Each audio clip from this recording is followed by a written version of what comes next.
Be afraid. Don't do that man with this scar on his face. It's a charade. It's just the way you've been living. Yeah! I'm coming. You can feel that power. And I feel what is real when she feels it.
I feel what is real when you feel it. And I feel what is real when she feels it. And I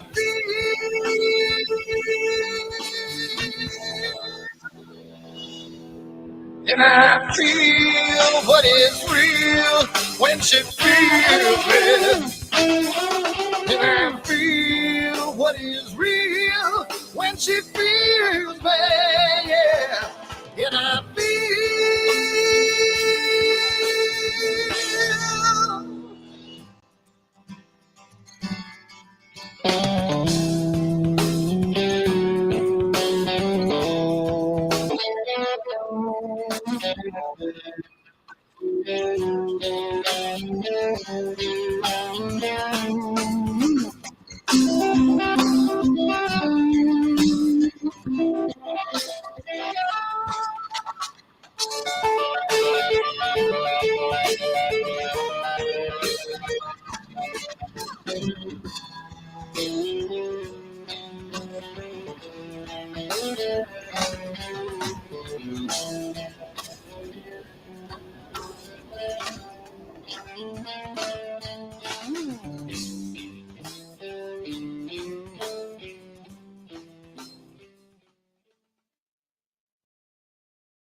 Hi everyone, Dan here, and I just wanted to put a little snippet about AstroWorld and what we do because I want to start getting the word out because I think it's becoming more and more of a giant community, and I want to get the word out to some other people. So what we do at AstroWorld is we hold astrophotography chats on Wednesdays at 9 p.m. and Fridays at 8 p.m. Eastern Time.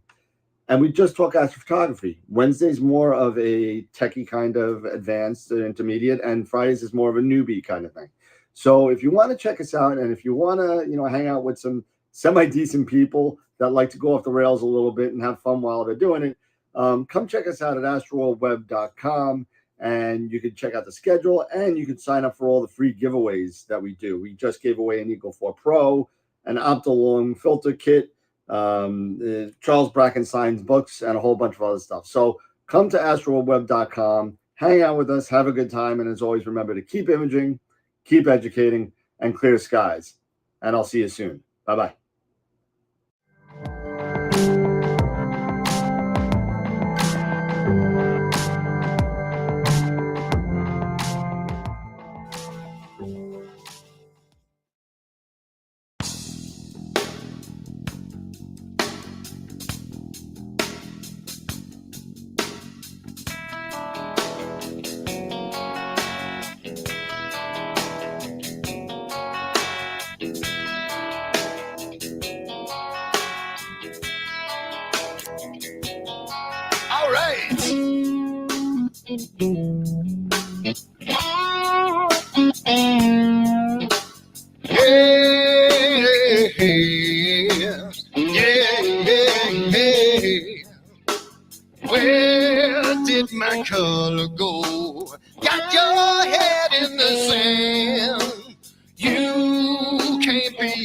control, using a powerful hand. I wanna be ya, I wanna see ya.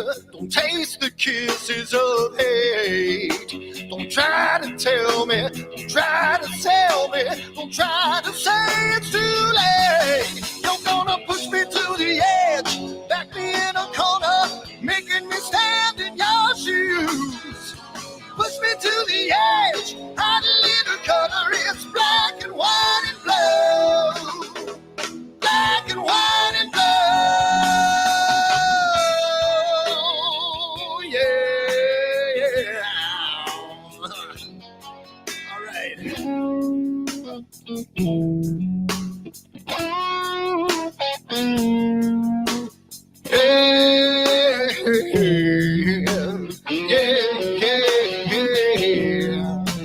Cat learns to ring a bell. Rat gets free from the maze. We can be taught to love. We've got to learn a new way. I wanna see you, I wanna be you. Don't taste the kisses of hate. Don't try to tell me, don't try to sell me, don't try to say it's too late.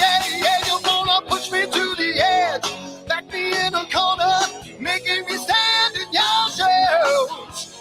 Push me to the edge, add a little color, it's black and white and blue. Black and white and blue, yeah.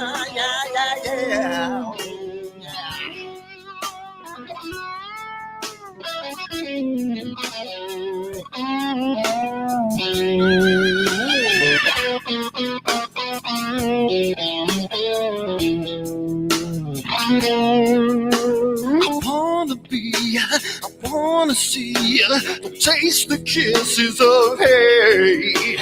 Don't try to tell me, don't try to sell me, don't try to say it's too late. Push me to the edge, back me in a corner, making me stand in your shoes. Push me to the edge, add a little color, it's black and white and blue. Yeah, black and white and blue. You're going black and white on the edge, back me in a corner, making me stand in your shoes. Push me to the edge, add a little color, it's black and white and blue. Black and white and blue.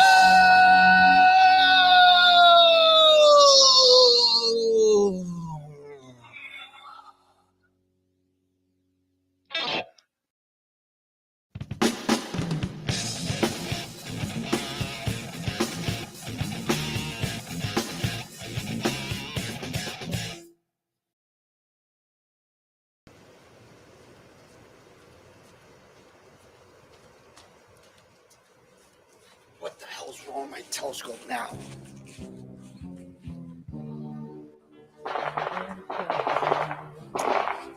Yeah, what's wrong with this thing?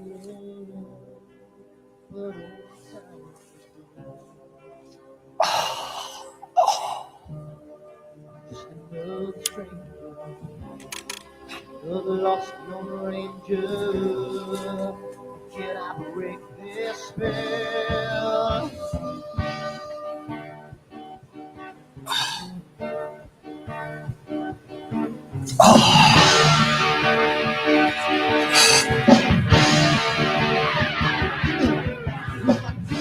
One thing right, who I make you two things wrong. If I want to satisfy the line, who I will always take the fall.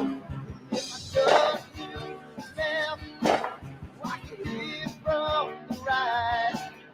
I sleep all day long, then I'm dreaming through the night.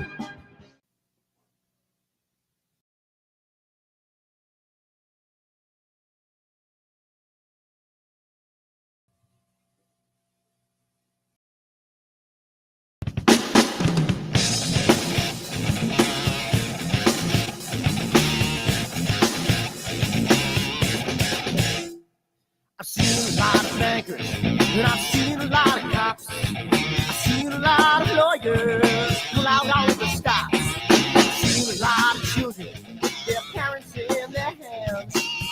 lot of women refuse to understand. Well, I don't think I understand why we're making such a fuss. And I don't think I understand what's come of all of us. And I don't think I understand why we take the world for granted. I just want to get right back to Guitar Players Planet.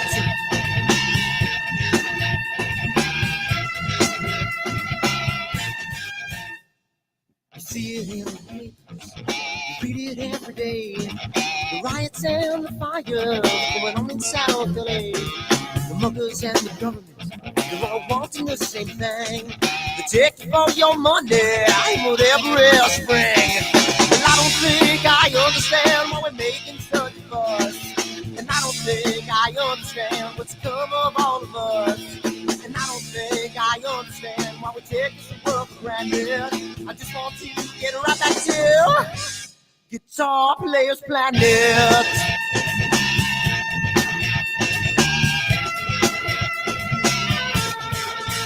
Take me.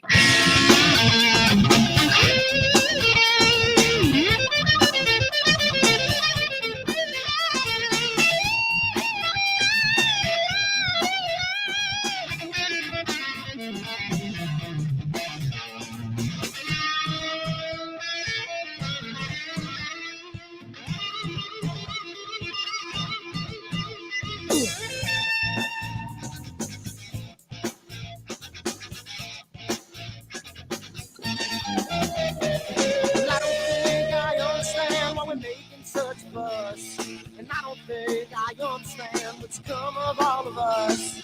And I don't think I understand why we take this world for granted. I just want to get right back to Guitar Players Planet. Guitar Players Planet. Guitar Players Planet. Guitar Players Planet.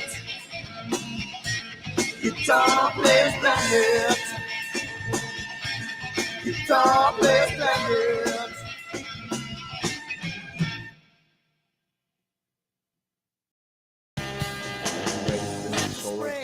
Solar eclipse, October, annular eclipse.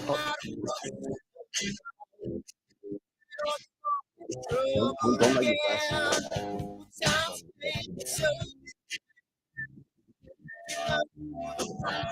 You ready for the next solar eclipse? You ready for it? October 15th, 6 years, an annular eclipse. As usual, never total eclipse reduces only paper optics today on the website, AstroWorldTelescopes.com, or give me a call, 516-273-3771, and we can get you a set of 4 of these for $9.99. Come on down again, AstroWorldTelescopes.com, and keep imaging as long as you don't have a solar shade on. Keep imaging.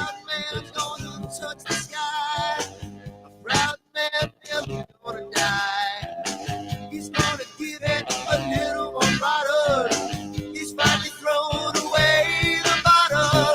Don't you know the monster has finally set me free? And don't you know the monster is down on his knees?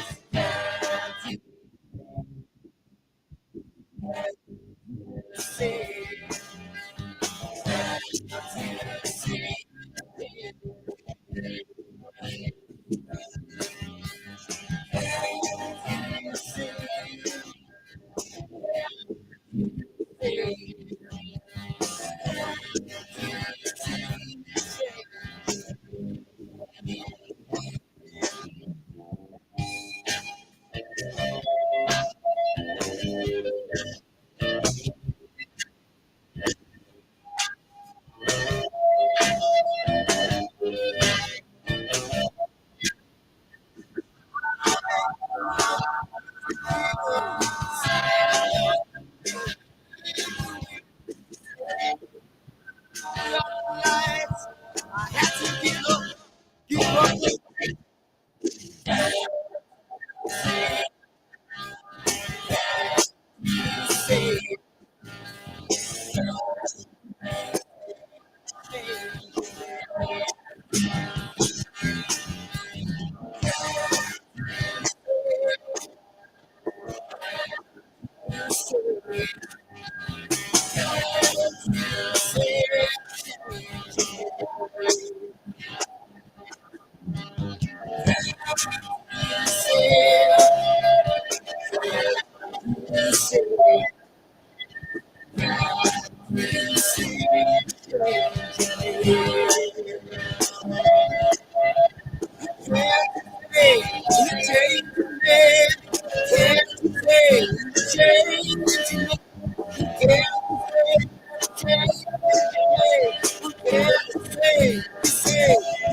What the hell's wrong with my telescope now?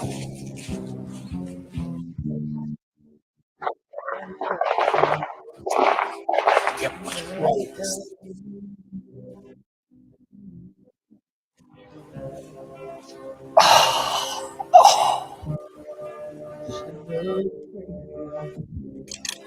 The lost Lone Ranger, can I break this spell?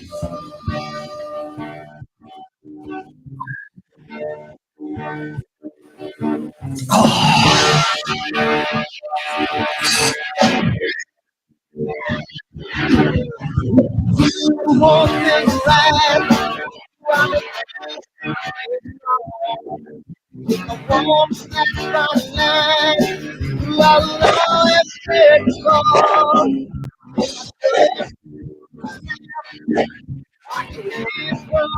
Right, I see it's gone, it's gone. And I'm pretty scared.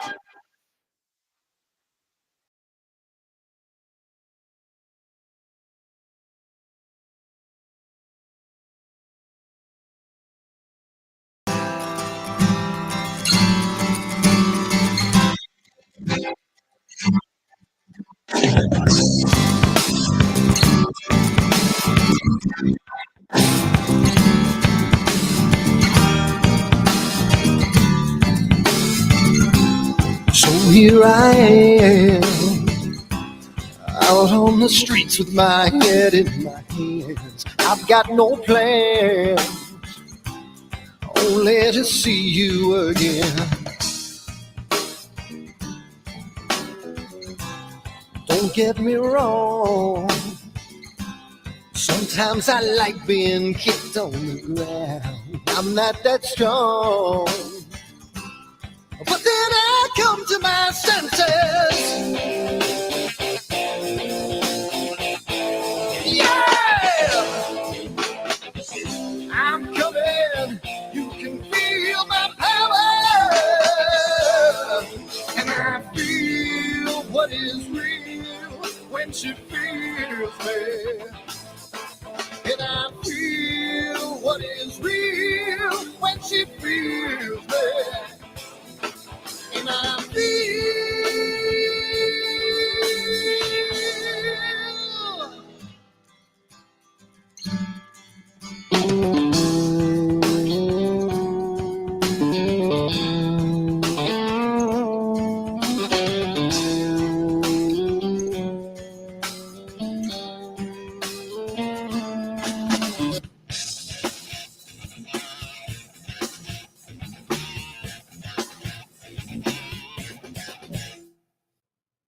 Hey, what up? Hey, I see your shirt, and I'm so super excited for November. I am like super, Oh, you like, are. I'm super stoked, and I'm even more stoked. And I knew this had been out for a while, but you know what? It just like clicked in my head. They're making a third movie, so just so you know. Yeah. They're making a third. It was originally supposed to be two movies, and that was it. He was done. But it turns out that he's going to be doing Dune Messiah as well. So Oh, he is. Yeah. He is going to do Messiah. Yep. So it's going to end. The second one's going to end where the first where the book ends, the first Dune book, and then the third movie is. I think it might be two. He might be doing two more, like part one, part two. But I think he's only doing one. He's only slated for one more, and it's going to be based on Dune Messiah. So, anyway, off the rails already. How are we doing, everybody? We're here tonight. We're going to be talking about some constellations tonight. We're going to be talking about Sagittarius and Scorpius. We were slated to do Lyra as well, but unfortunately, Jessie came down with some strep throat, so she can't talk. Yeah, she's not feeling so well. Yeah, not feeling so hot. So she kind of, as she would say, I'm gonna dip out tonight. So so she is not going to be with us tonight. Hopefully her throat next week will be fine. I got some good news. So everyone knows Starfest is coming, right? So Sean Nielsen is going to be on next Wednesday with one of the runners of Starfest on next Wednesday. So that's going to be pretty cool. So we could talk all about what Starfest has to offer. I am not, believe it or not, I don't think I've ever, with the exception of being on a boat, I don't think I've ever viewed or imaged anywhere outside of the continental U.S. So, I mean, it's going to be a first for me. It should be kind of cool. So I'm looking forward to that. We are down to 12 days and counting. I'll be having a nice whiskey with Ron Breacher and his lovely wife Gail in his homestead in Guelph, Ontario, and we'll be chilling out there. So it's great. So for those of you that are new to the show, welcome to the show. This is what we do every Wednesday and Friday night, as long as at least the two of us are available, if not more. We're here to hang out and talk. Not only we do a lot, we've been doing on Friday nights, Eric. We've been doing a lot more. Believe it or not, it's like a combo, I guess, observational and astrophotography, because we've been talking pretty much about different constellations of what you can see and image. Just remember, when we do this, we do take pictures, or we do use pictures that either are made by us or made by somebody else. This is not necessarily the things that you are going to see with an eyepiece. These are things that you are going to be. Does anyone use eyepieces anymore? These are things you can image. Yes. You can see some of the things, but they won't look even close to what you would see after a properly processed photograph. So just so we're on, I love doing. And something that we don't talk a lot about. I love doing observational imaging, visual. I love doing visual because I think of it as a game. I think of it as a game because it's some of these things, unless you have really dark skies and really long focal lengths, some of the stuff are just like these lame, kind of fuzzy kind of things that you see in the sky. But once you see them and once you catch them, you're like, it's like, I gotcha, and it's kind of cool. And, there are things that you could do from the Astronomical League, such as become a master observer. And that's upon completion of 10 of the programs that the Astronomical League has. And you could see all the observational, and that's starting to come out with imaging plans as well. And you can go to astronomicalleague.org, and you can get all of that kind of stuff there. Pretty cool. And, so let's talk a little bit about the sponsors, because for those of you that are new to the show, we do give a lot of stuff away for free just for watching and signing up. So if you're not involved with any of the giveaways, feel free to go to www.astroworldweb.com, and you could sign up under contests and go right to the website and sign up for whatever contest you want. Just make sure you sign up for all of them, including the $50 gift certificate to our retail store, AstroWorldTelescopes.com. So that being said, let's talk a little bit about our sponsors. We do have a couple left still. We have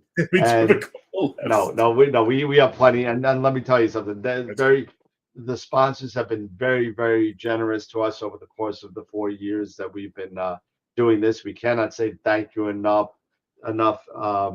It's partly because of them. People keep on returning to see if they won and watching us and being a part of what we do. So thank you to all the sponsors. And our first one is Woodland Hills Camera and Telescopes. We just gave away a $50 gift certificate from them. And you know what?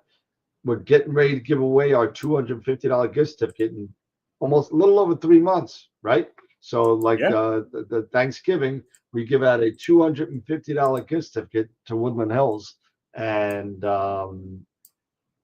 you get whatever you want with it. It's great. So, but we do give away $50 a month on top of that. So, so thank you to Woodland Hills.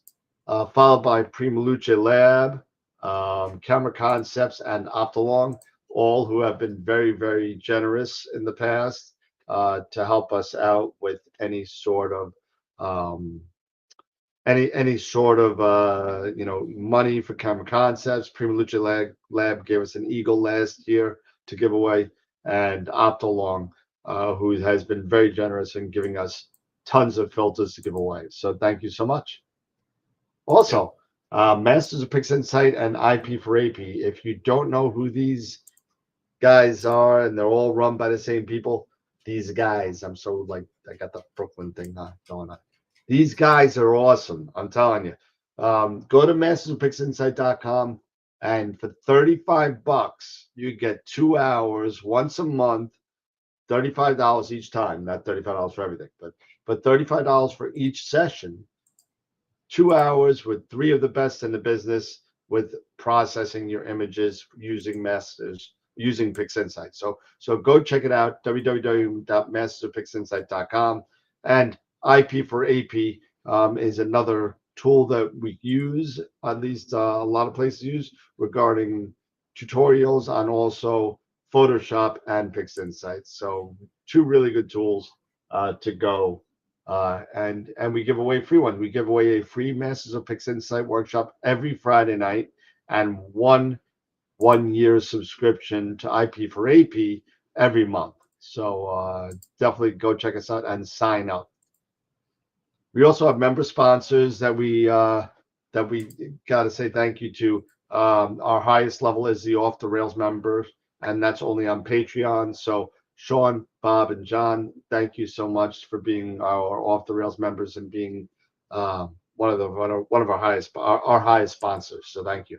Quasar members, Dr. Hassan and Chris, again, thank you so much. Black Hole members, Charity George, Mike, Dave, Dan, and Tom. And then Red Giant members, and all these come with perks too. So if you don't get your perks on Patreon, please email me. I've been seeing them kind of lagging a little bit on sending things out. So if you would do a perk and you didn't get one, please email me direct at dan@astroworldweb.com. Main sequence members, I got tons of shirts. So if you want to become a member, please feel free, become a member. And you also get some content that's not on YouTube on there. So there'll be more to come. Our next guest is going to be sometime. It says July up there. Sorry about that, but it's to be announced again. Helena Cochran from Helena's Astrophotography is going to be on soon. Hopefully before her school starts in September. So hopefully within a month she'll be hanging around with us. Followed by Mabula from AstroPixel Processor. Once APP 2.0 comes out, which they're working diligently to get that out, hopefully this quarter, if not fourth quarter, Mabula said he'd be happy to give us a run through on that. So nice. Yeah. And we just hit 30 followers on Twitch.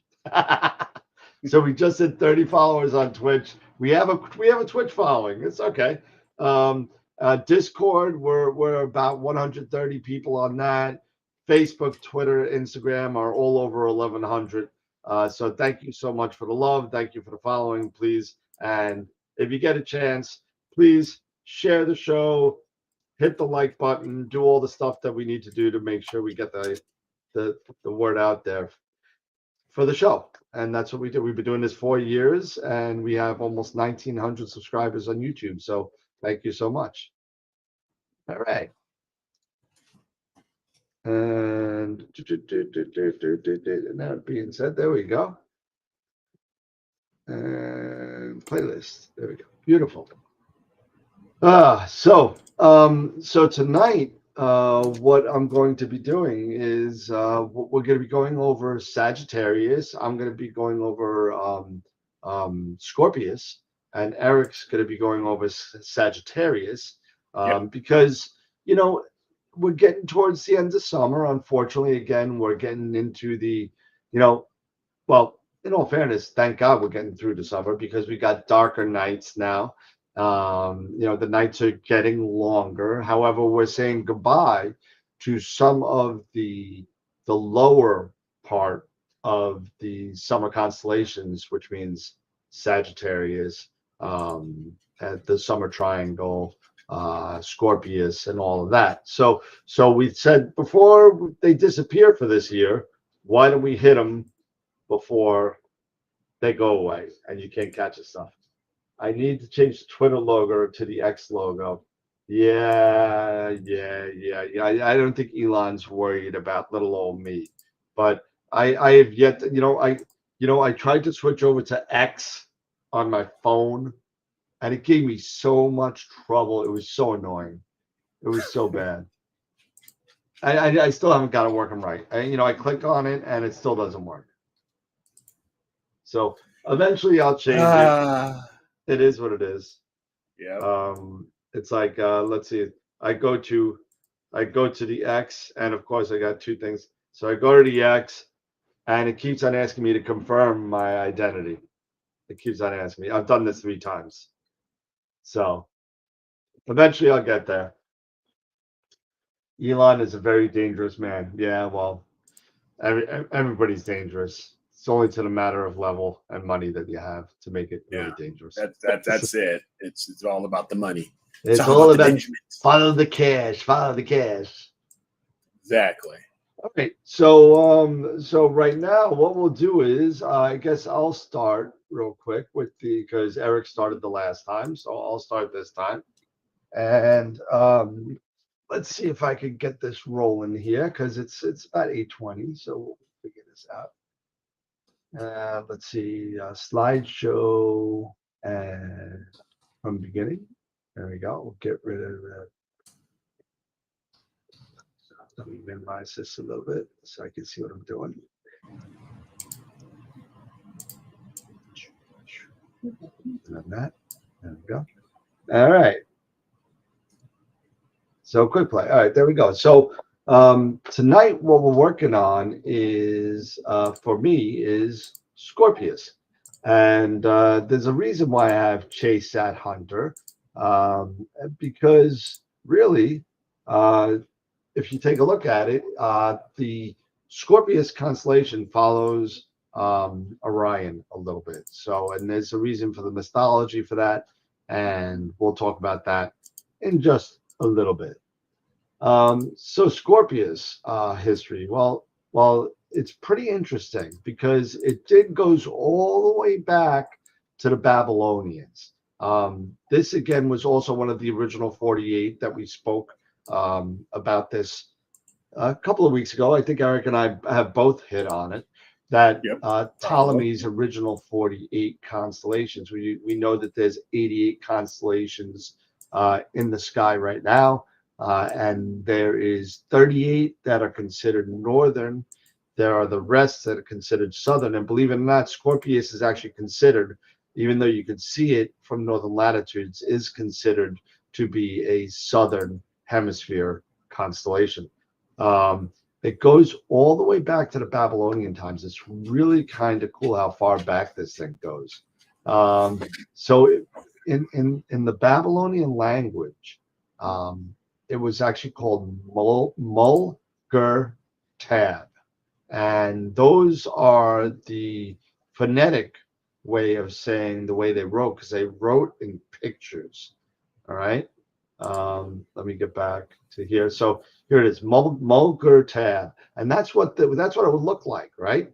So the Gur sign, that depicts a sword or a dagger.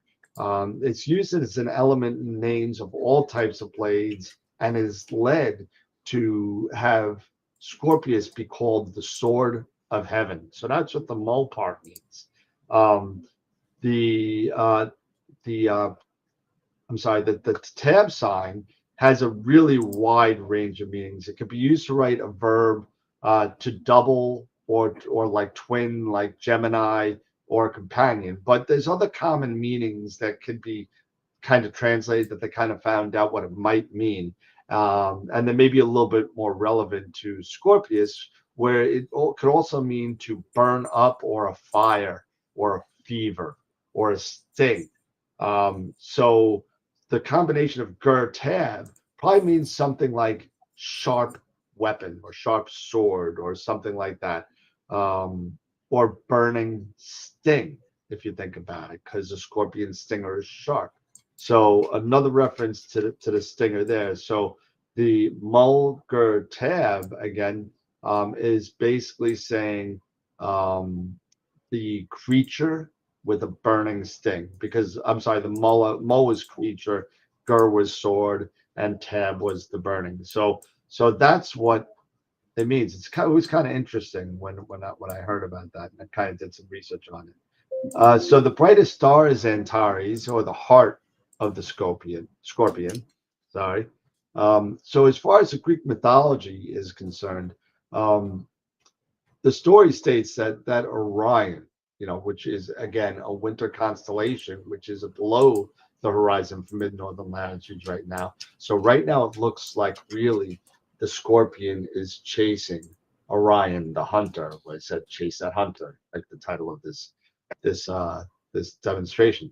But Orion boasted to the goddess Artemis and her mother Leto, or Leto, for all you Dune fans out there, that he would kill every animal on Earth. That he went around trying to kill every animal on Earth. So Artemis and Leto sent the Scorpion to kill Orion, and the battle caught the attention of Zeus. Zeus raised again both the combatants to the sky to serve as a reminder to the mortals to curb their excessive pride. So that's how they got up there. So in the wintertime, Orion is chasing the Scorpion, and in the summertime, the Scorpion is chasing Orion. So that's some of the mythology there. Everybody knows I like to do a little history lesson in some of these things. So here we go. So Scorpius pick number one is actually 3 different items in this picture. This is, believe it or not, we always talk about the Rho Ophiuchi cloud complex, right? We talk about this in the summertime. It's one of the most famous wide field picture you can get. It's got wonderful golds, blues, reds, all these clouds, and the dark nebula that's, if you go really wide, that streams out like a tail.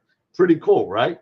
But little does anybody think about it. If you look at a map, much of Rho Ophiuchi is in Scorpius, including right here, as you see, this would be the gold part of the Ophiuchi star cloud, is Antares, and the gold part right there, that's the gold part of Rho Ophiuchus. M4, which is the big star cluster in the top left, right up in here, right? Discovered by Philip Lloyd de Chassault in 1745. However, it was cataloged by Charles Messier in 1764, almost 20 years later. It's over 6,000 light years away, and it spans in a radius of 35 light years. Pretty crazy. Like I said, a lot of Rho is in Scorpius, and this is a picture that I took about 2 years ago. So that's one of the things in Scorpius right there. And then NGC 6147, which is right here. This little cluster right here in the middle, right in the middle of M4 and Antares, a little bit low, there's a little cluster right there. It's only 1 degree away from M4, and it has a very low stellar density. It's only a magnitude of 9.63. Oops, sorry. 9.63. And that's it. So just, it's very, very small, but it's got a nice little halo in there. I thought that was pretty cool. The last thing and it's the biggest cloud right there is the Antares Nebula, IC4606. It's also called LBN 1107. It's a really big H2 region. So an H2 region, for those of you who don't know what an H2 region is, it's a region of hydrogen, right?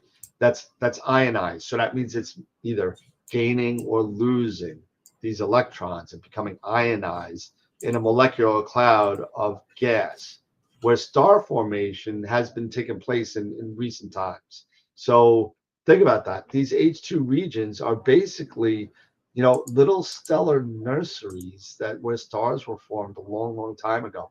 And these H2 regions can range from 1 light year to hundreds of light years across, and from a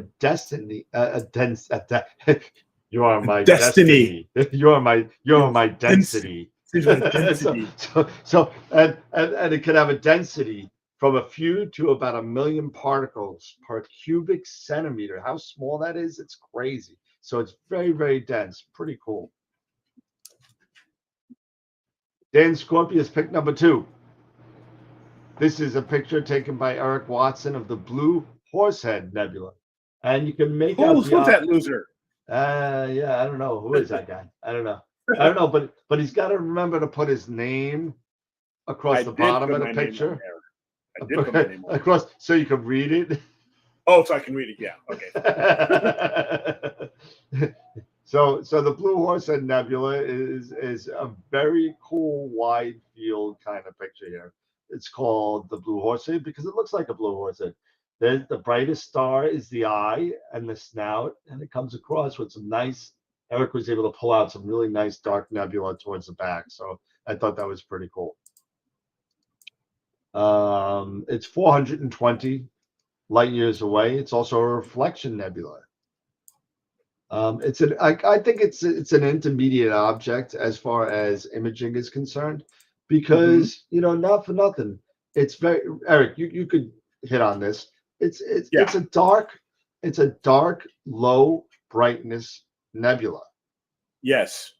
How much time did you put into this? Into that one, that was taken with my Rokinon 135 because it is such a bright, such a wide field object, and I want to say it wasn't a huge amount. It was probably somewhere about 4 or 5 hours. So then let me ask you a question. I could have put in a lot more. That was going to be my next question for you. So if you were to return to this object with the same setup, the Rokinon 135, you know, I think is that f1.8 if I remember right. It is. It's f1.8. So it's pretty fast. You know, even though it's wide, it's pretty fast. And this is 5 hours of data or thereabouts. So if you were to go back to this object and redo or add more, how much more do you think you would want to add before you said, maybe I'm done? I'll probably double it. So 10 to 15, maybe, you know? Yeah.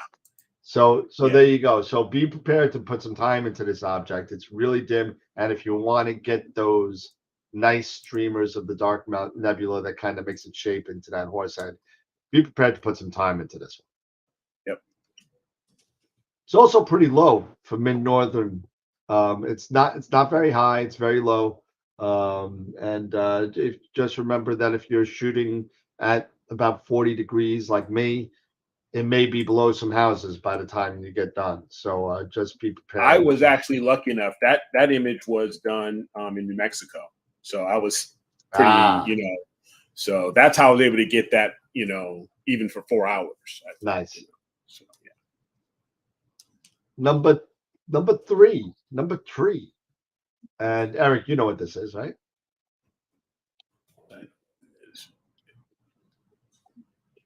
if I can. Let's see. That one is. Oh, that's the cat's paw. Nope. No, it looks like the cat's paw. Eric actually Oh mentioned. gosh, it's I'm drawing a. Dang it! You put me on the spot. I'm drawing a blank. Eric's got stage right here. So Yeah, no kidding. So this is actually something that Eric was making fun of once, because why would you call this the War and Peace Nebula? Why? Yes, And God. it's also known as the lobster claw. The lobster claw. I'm sorry, the lobster nebula, not the lobster claw. The lobster claw was actually the other one. What is that, by the Bubble Nebula over there? Yeah, I believe so. Yeah. Yeah. So, or it's also called the War and Peace. So I don't know where that comes from, but there you go. I couldn't figure out where that came from. It's NGC 6357. Really cool SHO picture here. This nebula includes also open cluster Pismis 24. Funny name, but it's called Pismis 24. I have a picture of that coming up in a second. It's a diffuse nebula. This photo was made by Galaxies of the Universe on Reddit. So thank you for that, for allowing me to use that photo. It's 5,500 light years away. And Pismis 24. Now that's Pismis 24. So Pismis 24 is actually pretty cool. And personally, it kind of resembles to me the pillars of creation a little bit, at least one of them. It's pretty kind of cool. And if I go back one photo, it's literally right in the center, right where those bright stars are, is where Pismis 24 is. So if you want to be prepared to have a 12-inch or better to kind of bring out this detail. But it's home to several massive stars, and one of the brightest stars of this cluster is Pismis 24-1, obviously, because like 24 Alpha. This was supposedly the most massive star in history. Remember, we were talking about solar masses? Yeah. Okay. This was approaching 300 solar masses. So try packing 300 of our suns in a little package the size of the sun. That's how massive this thing is. However, recently it was discovered that the Pismis 24-1 was a trinary system, and it's got 3 stars around there, and they still are 100 solar masses each, approximately, which still makes even 100 solar mass star the most massive star on record right now. So pretty cool. All right.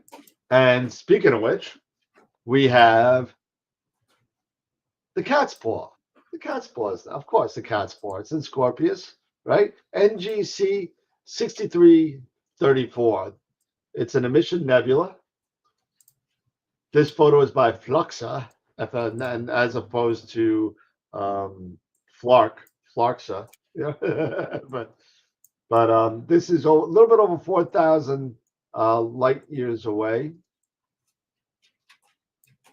And whoops. And I again, another great SHO picture by Fluxa. It's right in the heart of Scorpius, so don't be afraid to take a shot at this guy. It's a little small, but it's actually a pretty cool. I'm gonna try and get this one next year, not this year. It's gonna be too low for me. Number 5, the Bug. The Bug Nebula. There you go. It's 6302.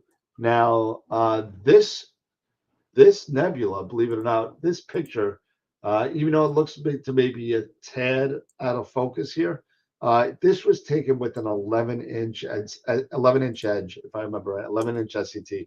So be prepared to have some long focal length to grab this out. I'm sorry. Yeah, I'm sorry. This one was not. Yeah, this is the Edge 11. It's the Edge 11. So Thank you, Antonio Carlos, for your picture. And 3,400 light years away.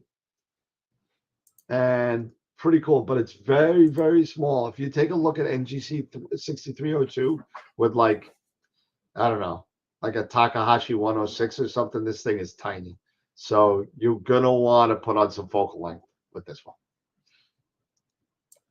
Lastly, I have my overlooked object pick. And look at how nice this picture is. And not a lot of people image this. This is called the Prawn Nebula. And it's I think it's pretty old. I think it's got some great oxygen, great hydrogen, nice balance. It's 6,000 light years away, and this was taken with the Takahashi 106. So I think it's just a little bit over 500 millimeters in focal length. So you could get some really good imaging on this thing. This image was taken by Dietmar Koch. Another stellar nursery. Remember we were talking about where protostars are born? Well, here you go. You want to do some more protostar stuff from work? Look at all the blue stars in there. I mean, they're all young protostars. It's an emission nebula. And I believe that, let's see what else. Okay, so no, I see for you. No, that's it. So that is my overlooked pick for Scorpius. And that I believe it is that. Nice. And we are back. Nicely done, man. I will present mine in a little bit. Yeah, no problem. So I mean, really cool images and really cool stuff. I know a lot of the stuff in Scorpius we knew about, but that Prawn Nebula, even though that it has been photographed a little bit, but I think it's kind of one of those things that no one ever talks about. And I think it was a kind of cool object to kind of look at. Thank you, Newman. Thank you so much. If you want that picture, I can grab that for you if you want.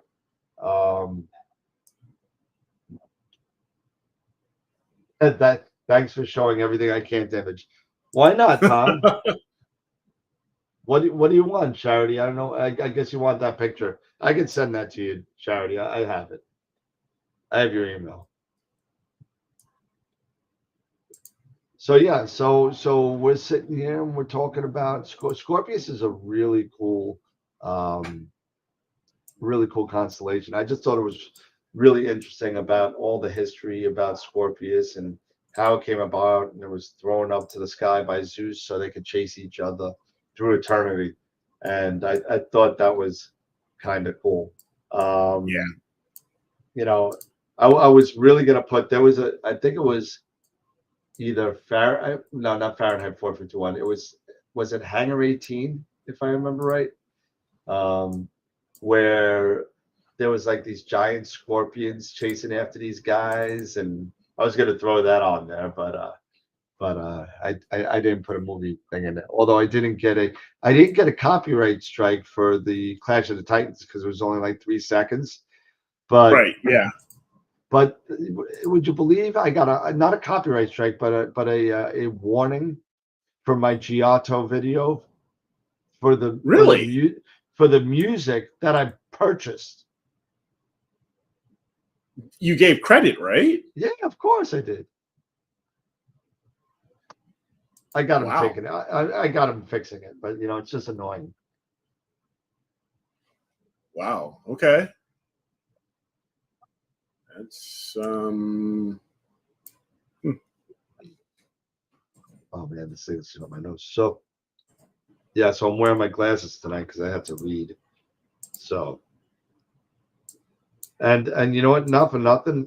Somebody keeps on. I can't wait to find this person. Somebody keeps on trying to put some porn on my AstroWorld website under the blog. I keep crashing so much stuff on there. Oh man, I keep on trashing every day. It's stupid, but yeah. Yeah. So what are you gonna do? What are you gonna do? Nothing. Not a thing. So I'm thinking about, let's see, can someone critique a pick for me? Can email.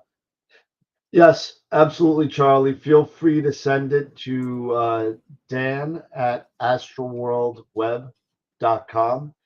We could definitely take a look at your pick for you and see what you got. Or you could throw it in the is there a drive still for a drive folder for critique? I believe there is. Yeah, Yeah, that's so that's if you still there. want, I could send the link to the drive folder because I don't recognize your name. It looks like we may have a new person here, maybe or just a quiet person. So welcome, Charlie, and I will put the link for the Google Drive that we use for critique. Give me 1 second. I'll do that for you. Drive. My drive. Pod. Critique.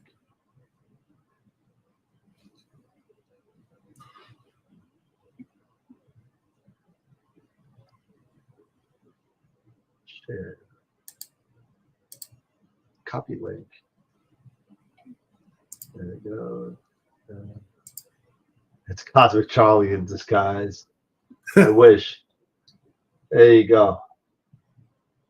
There's the link for the Google Drive. I wonder if I haven't even been in there in a while. Let's see if there's anything in the uncritiqued. There's a couple in there. Starlancer threw a couple in there. And Dave Schaefer threw a couple in there. Whew. Excuse me, I apologize. All right. Why is it? So okay, I'm almost done here, so we can. It's almost finished. Last one. I was gonna say, like I was telling you earlier, it's been a crazy day.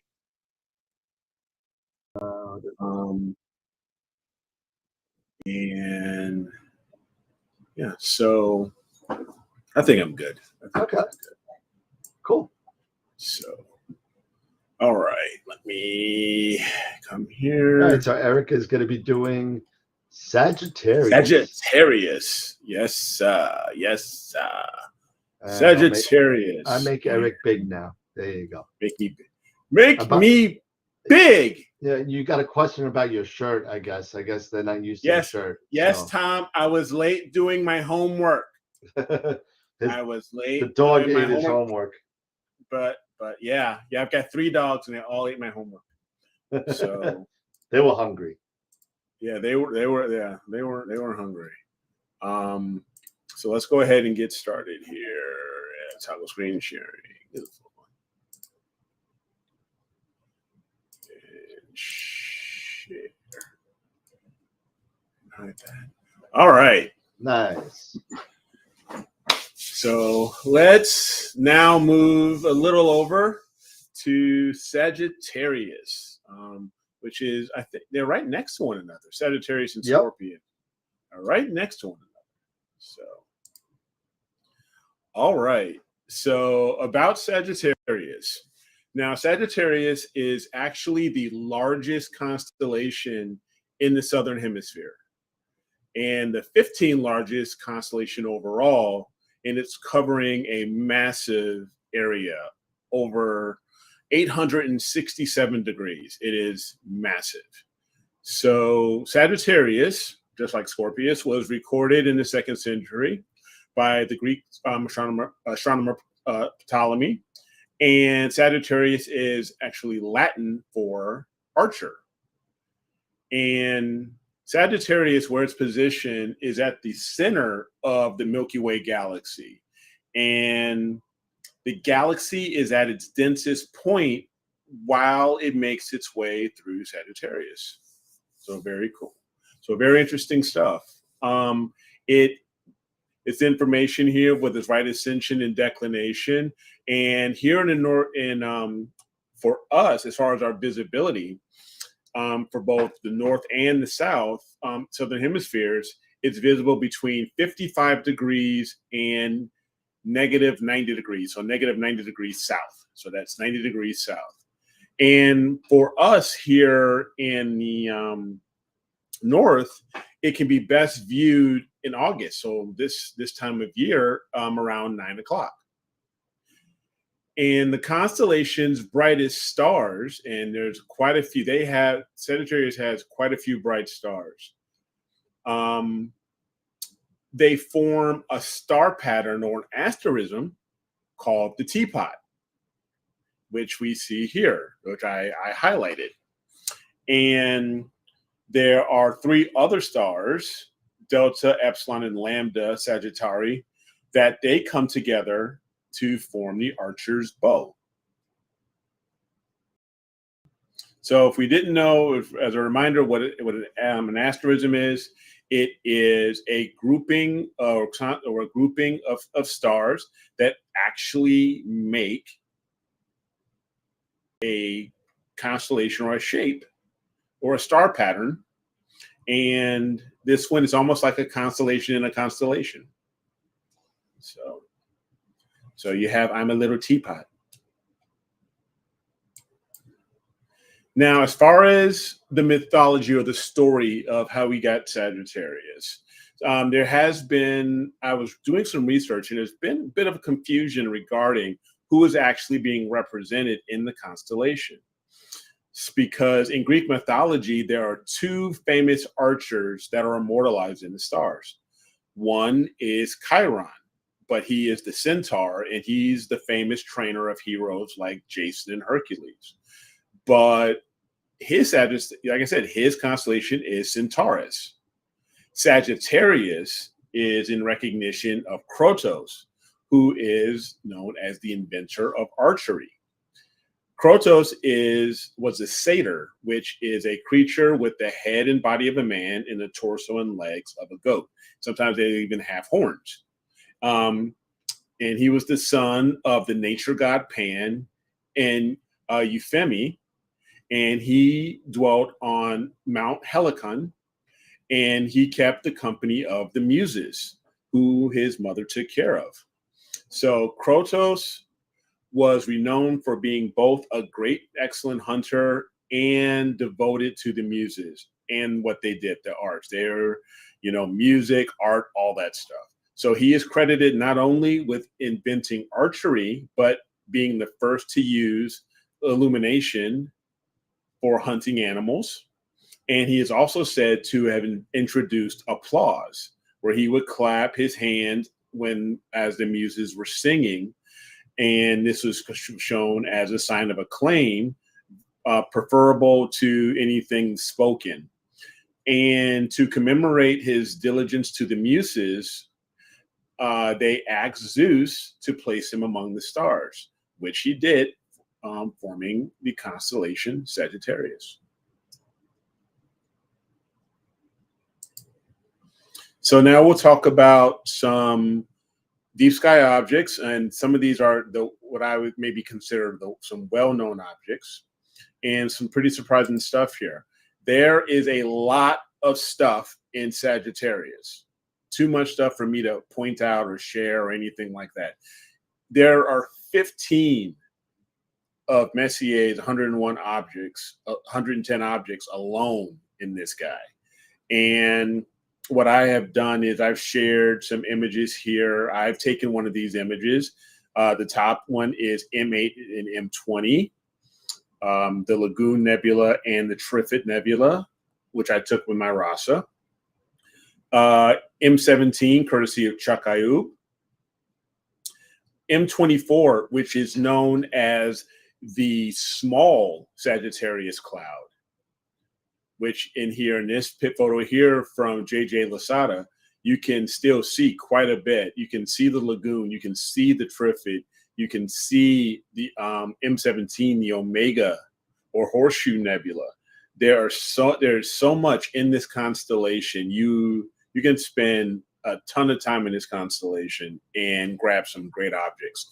Also, there is NGC 6822 that I also found in Astrobin, and that one's known as Bernard's Galaxy. Now, also, I spent a little bit of time trying to find some not so well I'm in obscure targets, and some of these were actually pretty cool.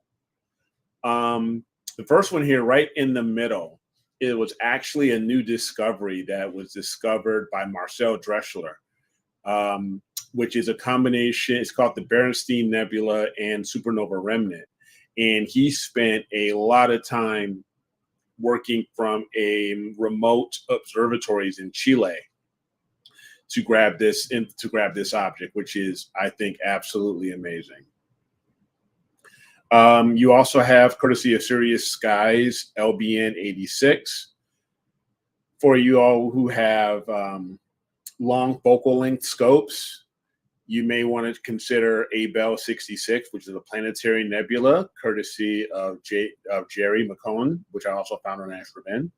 And this was a really cool, bright nebula with some also some other nebulosity. NGC 6559,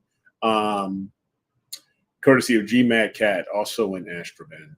So there are a lot of objects you can go after. You can go after the Messiers and the more common ones, or you can take a few that are off the beaten path if you can find them. You can definitely use AstroBin and look up by constellation different objects and see if they're something that you want to really go after here during the summer, and put that on your target list. So, all right, so that's what I have here for Sagittarius. So awesome. And let me go stop sharing here.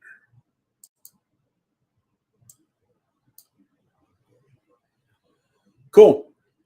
So all that work in less than what, 5 minutes? Oh yeah, well, I was ready to see I saw the frame for not so common targets, so I was waiting for more. Oh, you're waiting for more? Yeah. That's some pretty cool stuff in there. So yeah, no, absolutely. It's a lot. That is a busy constellation. It's and it better, to be honest with you. Number one, and it goes to show to some of the things that we've spoken about regarding the disparity between southern constellation, the number of southern constellations, and the number of northern constellations.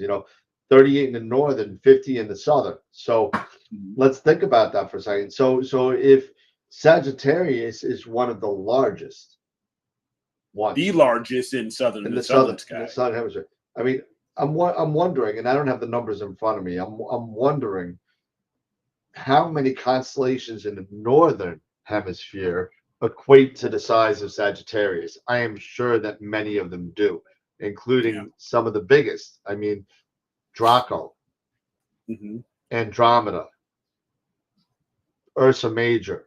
I mean, those are some big constellations. So part of that, I think, is the larger the I just think we got, we go big or go home in the north, and and that's why we only have 38 considered 38 northern constellations in the north. So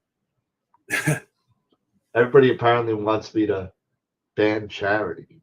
No, don't you dare. I think Charity was trying to ban herself. But yeah, so Charity. Yeah, like Dave saying, the southern gets the two Magellanic clouds. Yeah, they get some really cool stuff. I mean, they get the dragons. I mean, we got one dragon. They've got two that are actually fighting. We've got the flying dragon up here. So there is so much in the south that you can grab, and that is really, really cool. Kitty put Charity in timeout, it looks like. One thing I also wanted to talk about a little bit is I've been having conversations with a new Schmidt-Cassegrain owner. Okay. He has he's reached out to me over the Edge HD users group over on Facebook. And we've been talking a lot about collimation. And for those who are new, welcome to our to the program. You know, Fridays we talk about newbie stuff and intro to stuff and learning. So when it comes to collimation is basically the alignment of your mirrors if you're using a reflector telescope like a Schmidt-Cassegrain or a Newtonian or a CDK or a Ritchie-Creechan. You are collimating, which is basically you're aligning those two mirrors, your primary, which is usually in the back, and your secondary, which is usually in the front of your OTA. Yep. You're lining them up in order for you to get perfectly round stars in your images. That is the goal. Nice, tight, round stars. And there's different ways that people collimate depending on the telescope that they have. And one of my favorite YouTubers who we're going to be showcasing in Astropalooza is Dylan O'Donnell down at the Byron Bay Observatory in Australia. And he is also part of, I don't know if he's still part of it, but he was also part of Team Celestron. He has Ross. He's had. I think he's still on. I think he's still on that team. I could be wrong, but I know they flew him down to Neath 2 years ago. A few years ago. To talk. So I mean, I think that I think he's still on that team, but you know. Yeah, and I can't wait to have him on because he is the man. He is absolutely freaking hilarious. I'm going to and so much fun. And Trevor, if you're watching, Trevor, yes, if you're watching, Trevor, come hang with your boy Dylan. 12 days, 13 days, I'm coming for you. So I'm gonna knock on your teardrop and I'm gonna go, Trevor, it's Dan. I'll be like, yep. I'll do like a what was it, Sheldon, Trevor. You know, so but yeah, so I'm gonna try and get him. I'm trying to get him to come on Astropalooza as well. Bazinga. So anyway, so there are so many different tools when it comes to a Schmidt-Cassegrain. I won't say so many, but there are lots of different tools when it comes to trying to collimate, right? A Schmidt-Cassegrain, just like it is with the Newtonian. With the Newtonian, you can, I believe, also correct me if I'm wrong. You can use it both on an RC. I think you can use a Cheshire. Yep, you can. You know, it's not advised on an RC, but I mean, you can. Yeah, you can use the Howie Glatter. Which is, for the Newtonians or for the RCs, they're not, and Howie Gladders are laser collimators. Yep. They are not recommended for Schmidts. One of the best ways still to collimate in, overall is via star test or doing it by a bright star. And doing it during the full moon, so you're not, taking away from your imaging time, stuff like that. But I've used so many I've used the Tribatanoff mask. I still use the Tribatanoff mask. I've even created a video on my channel talking about the Tribatanoff mask and using that for SCT collimation. You got the OCal, which is the camera, the Chinese-made camera collimator, which you can do indoors. As well as speaking indoors, you got the Hotech, which is super expensive, the Hotech laser collimator, which you've played around with there, Dan. I think once or twice. Yeah, the OCal. The Hotech. Oh, the Hotech. The Hotech's really good. I mean, it gets you really, really, really close. If you're really proficient at it, it will get you dead on.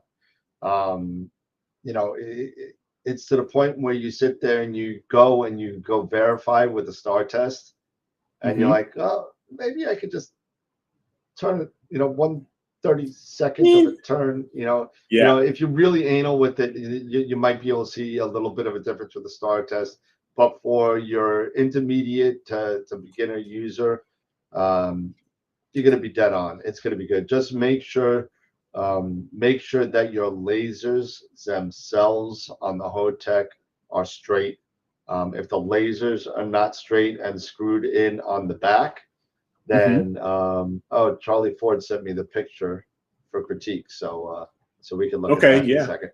But yeah, the Hotech's really good. I actually have a video on that as well on my channel. That was me. That was way back in the day. That was me. Way back in the day. Way back in the day. It's one of the Oh, she wanted to have a timeout. Oh, Charity's Put back. me in my place. Charity's back. Charity got taken out of the corner. So, but yeah, no, the Hotech's really good. Like with the Schmidt Cassegrain regular, I'll go with you. Either use the Hotech. The Hotech's it's expensive. It's expensive. It is. It's over like $500. Yeah, and here's the thing for you smaller SCT users, which means under 7¼ inches. So anything above 8, you're fine. If you're under 7¼ inches, the lasers won't have enough room to exit the tube, so you cannot use the Hotech on anything under like a 6-inch Schmidt. Can't use it.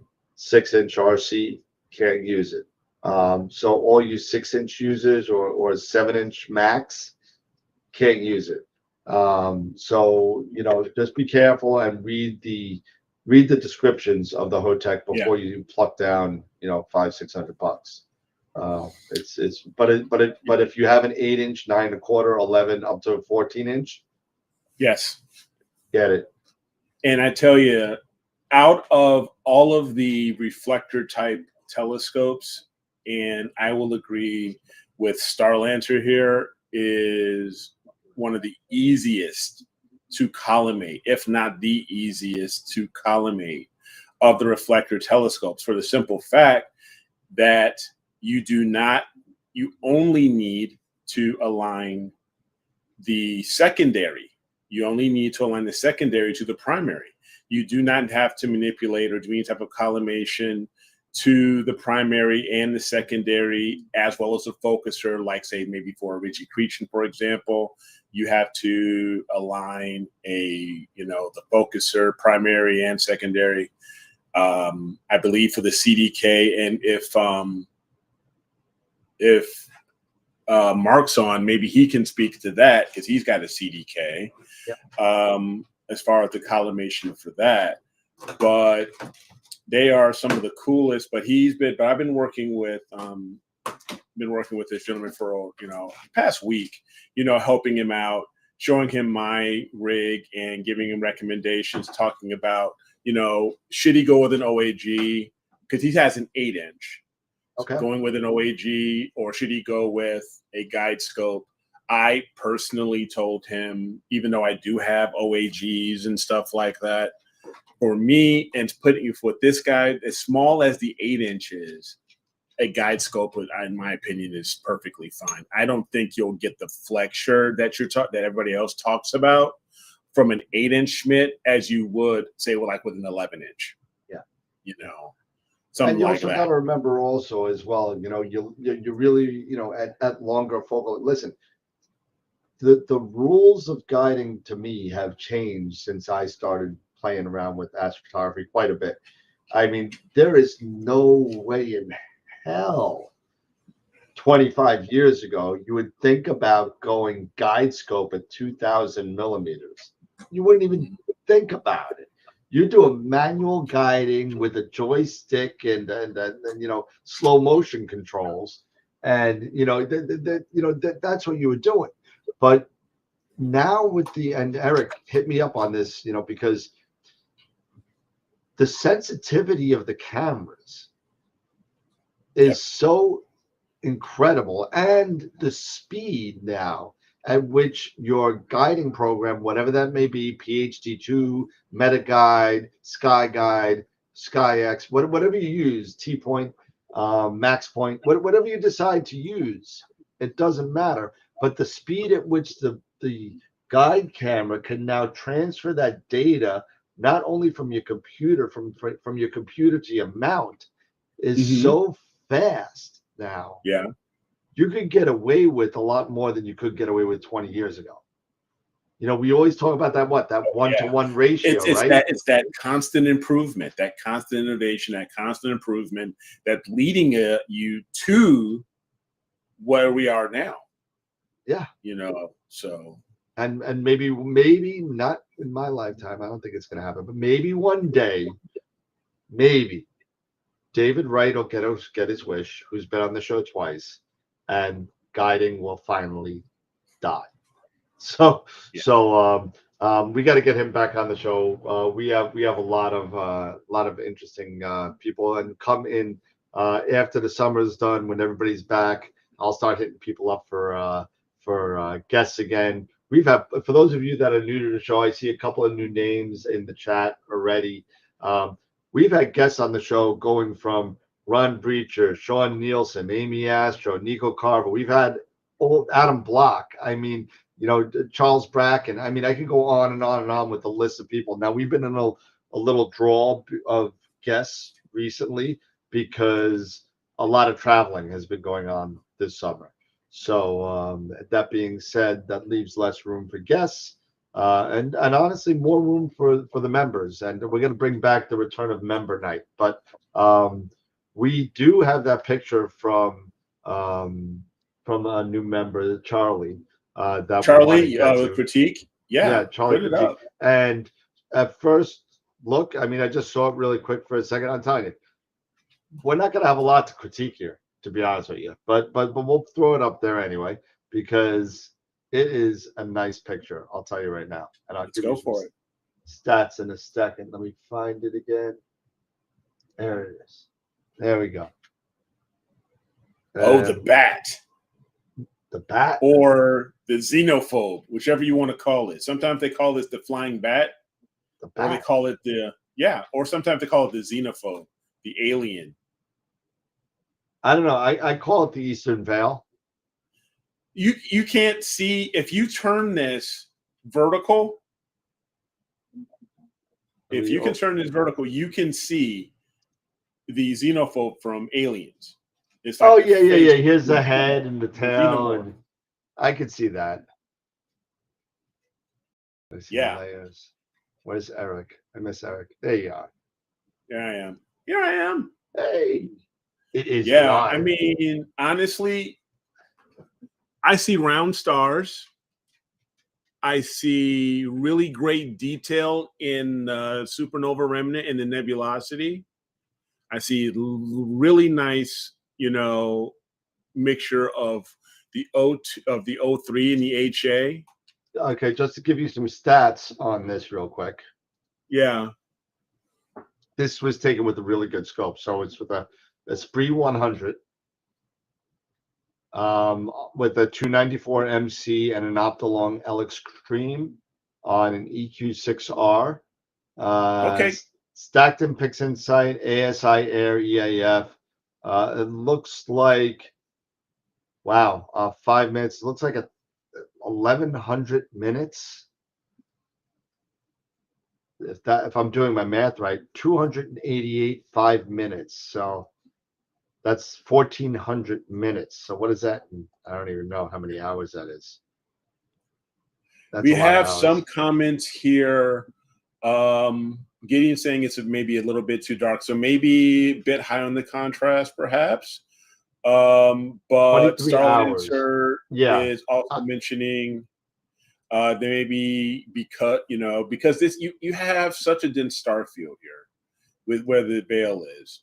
Maybe a little bit of star reduction, which is not a big deal. I mean, I still think this is pretty nice. Yeah, I'm gonna have to agree with Gideon a little bit. And again, I'm always, I don't know, maybe Eric's Paul Abdul, I'm Simon Cowell. I don't know. That's the thing we got. but I do. I think you know what? I think he 20. Now that I know how much data is in this, Charlie did 24 hours. My yeah, I God, saw 24 hours. 23.3. I think I saw something 24. So that being said, there is a lot of data left on the table here. So there's a lot of data left, and I think that's part of clipping the darks, where Gideon is right, where the dark round. Man, my mouth is the background is so dark it's clipping the data in the veil. In the veil. Because you could see right here, and I'll zoom in a little bit. You could see the data right here. It's gone. There's so much more here. There is so much more there. And Hey, Josh, if you want to send something over, go for it, bud. And what I was talking about was, and I've been taking from Ron. I've been taking lessons from Ron Breacher for years, and Sean Nielsen, as great friends of the show. But to get that background at that about 10 to 15% gray, not totally black, will totally re-stretch your image. And Charlie, if you want to send over in that folder the XISF, we'll take a look at that live on the show and open it up in Pix Insight and see. Again, it'll be really quick. We're not going to do crazy extensive processing on it, but we can re-stretch it and see what we got. So feel free to do that. But I think Eric's right. I think that the stars look great. I think that maybe the L Extreme washed out some of the colors of the star. Sorry, the L Enhance or whatever you used, washed out the colors. That's one of the bad things about narrow banding and star color. The star color and narrow banding wipes out a lot of the colors in the stars. You'll see a little bit, but they're not as vibrant as they should be. And what you could do, since you have the 294 MC, is to take some RGB data of the stars, regular without the filter. And then what you could do is you could use the star colored data and layer that on top of the existing stars you have now, and you'll get natural color stars with a narrow band image, which is pretty darn cool. So you definitely want to try that out. Starlancer is asking, what's the link again for the drive for the critique? I'll send it again. Give me a second. Yeah, because here, if just, I'm just using this as an example. If I'm going to, when I get a chance here. Oh, you're sharing. Yeah, you're still sharing. So yeah, I'm getting it off. No worries. Nope, we're good. So here we are. You got this? Yep. You see it? All right. So here was one of my latest. This is the Ghost Nebula. And you can tell because I did two different versions. And then you guys decide on which one I actually put and stuck with. So. Right. Yep. Look at all that IFN in there. Look at it. This is the one I stuck with. Yeah, I agree. Because I hit the I didn't stretch it. I eased up on the stretching a bit more, and I really pushed the contrast. And it was, in the end, talking, and I was just like a lot of other folks, we're always critiquing ourselves so much harder. And I was even getting opinions from my wife on which one. And she even agreed with me. This one was the best. Yeah. Yeah. And again, if you take a look at the background on that on Pix Insight, right? I guarantee you that's a lot brighter than 10% gray. And that's okay. It's just a starting point because each image is going to be different. And in this case, the case that Eric's showing right now with the Ghost of Cassiopeia, I believe, No, this is the ghost in Cepheus. This is near.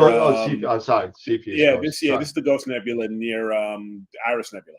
Gotcha. Not far from there. You know, and this requires, to me, in my opinion, to be a little bit brighter, to bring out all that extra dust and gas around it, and I think it really adds to the picture in this case. Yeah, because this was one I was like, really, shouldn't I, and all of that stuff. Oh, look at the detail you got in there. Now you zoomed in. Now that I've zoomed in, yeah. Look at that. And this was, I was using Blur Exterminator. You know, this is LRGB. Using Blur Exterminator, I was going back and forth using Star Exterminator, ripping, you know, stars out, going back and forth. So, yep. So yeah, it was. That's pretty. It was something. That was it was an Yeah, was an experiment. I'm just hoping to this weekend to finish up those 2 pictures I took. Yeah, you know, and this was really surprising because when I went over here, and if you see this area here, how it's so much darker. Oh, let me make you bigger in this again. top left corner. In this top left corner here. Yep. On the 11 o'clock space. Yep. See, that's what told me. That's what told me that going this route was too much. Yep, I agree. That was a big indicator for me. I'd be curious to see what in that dark space right there in that 11 o'clock area, what the reading is on PixInsight is in that dark area. I'm curious. Yeah.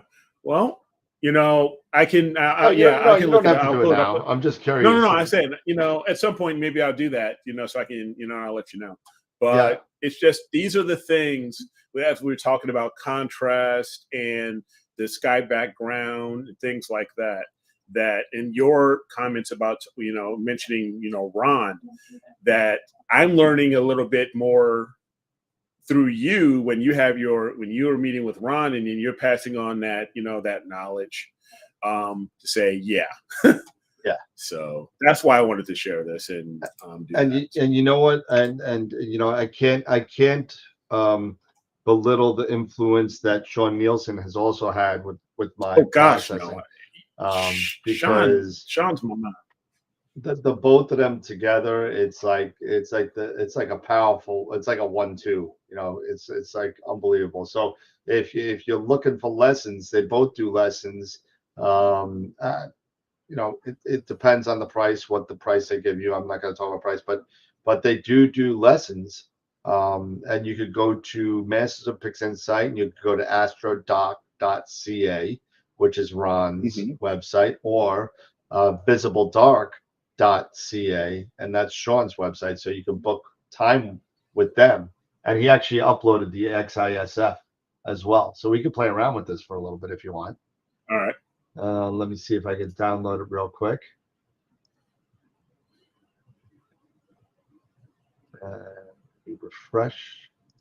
Refresh.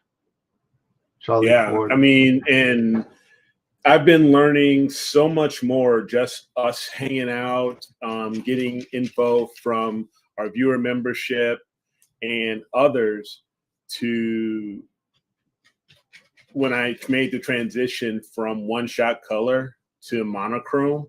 It's, it's insane. It's insane the differences. It really is because you know what the biggest thing with forget about we know about the sensitivity, the Bayer matrix, all that kind of stuff that kind of lowers the sensitivity of the camera and the color cameras opposed to the monochrome. But just the inherent, none of us live at least with the exception of Mark Ellis, none of us live in a desert where we're border skies, you know what I mean, where there's no gradients, right? Most of us on average live in a 5, 6, or 7. Right? Agreed. So that being said, once you go to monochrome and now you're only taking images of certain wavelengths of light, you're taking the red, the blue, and the green separate, right? With the exception of the luminance where you get everything, and that's why. But that's, you got to remember, that's where you get all your data too. So that's where you get a all lot the data. that's where you get all detail. your detail, yeah, from the luminance. But you get inherent light pollution benefit of doing the colors separately, even though it takes a little bit of time. It takes a little bit longer time, and it does. But it's taking longer time monochrome, but in color, I guarantee you, if you're not doing narrowband, if you're just doing one-shot color, you're taking shorter exposures in the one-shot color than you are in the monochrome of their color counterparts. So, yeah, you know, so you may be taking, like, I can't do anything more than 30 seconds one-shot color on Long Island. As a matter of fact, probably closer to 15, 20. Right? With red, green, or blue separately, I could go up to 2-3 minutes. Big difference. But anyway, let's take a look at Charlie's image here. I got it loaded up. Okay. Yeah. And we'll get rid of the rejection. We can take a look at it and see if there's you got some pixels here. You got some hot pixels here. You got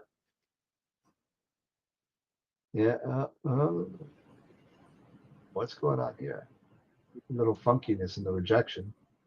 Looks like you might have got a bad sub in there somewhere. Low should be almost nothing. Yeah, looks like you're stacking some pictures. You might want to blink your pictures before you do it, because you got some rejection in there that looks like bad subs. But let's take a look and see. All right, so I'm going to hit the control button and the stretch to get a more natural kind of thing here. Okay. And then we'll just do a real quick ABE. How about that? We'll do a little automated background. Just really quick. Have you tried GrapX yet? Graxpert yet? Nope, not yet. It's pretty cool. It is really cool. And we'll just do the automatic background extractor, just real quick. And we'll just do real quick subtraction on it. Doesn't look like a lot there, but we'll do it anyway.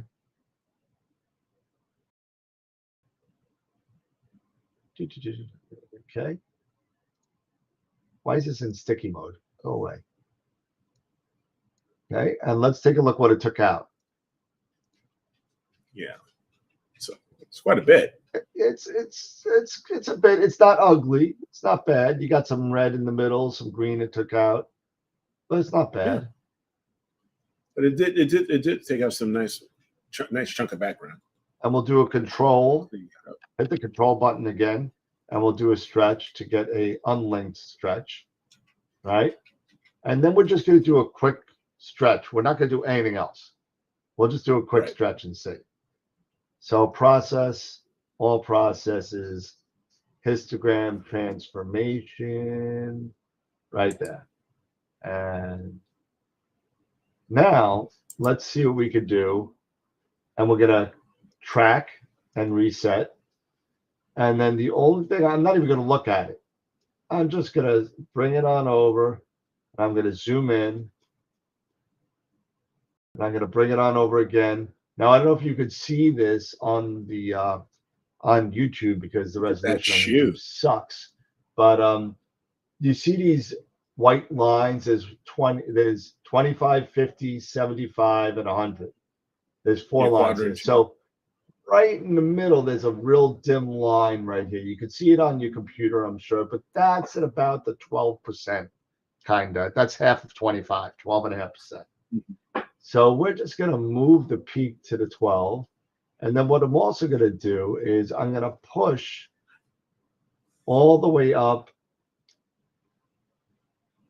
to the base until I start clipping right down here. I'm losing right now 339 pixels. And if I move forward, see how it goes. You don't want to clip all that. So, 300, 500 is fine, but let's get it back up to the 12 again, somewhere around there. And then I'm just going to do the preview. Let's see how it looks. Oh, got to turn off the screen stretch. Yeah, you got to turn off. Yeah, you got to turn off STF. There you go. So again, now let's pull up the picture. Where's the picture of this picture? And again, this is without looking at everything. And let's see. Come on. Get rid of the histogram transformation. Get rid of this. I was looking at Marcel Marceau before somebody said something. Where'd the picture go?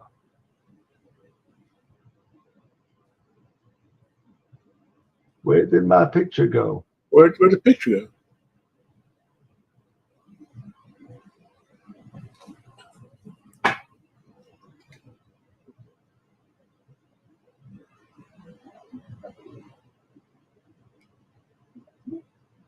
And this is, of course, without kind of color matching or anything. Okay, so there we go. So there's that pick. And where's And go back to Pix Insight. Trying to find it. Top. There we go.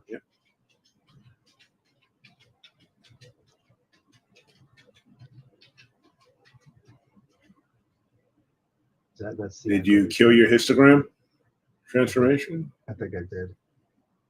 Yeah, I think you did. Process for. Oh, it looks There good. we go. That looks okay. Okay. And then we'll apply it. So let's bring it on over. Yeah. Okay, and then we'll turn off. Okay. And we'll make it fast rotate, right? Yep. And then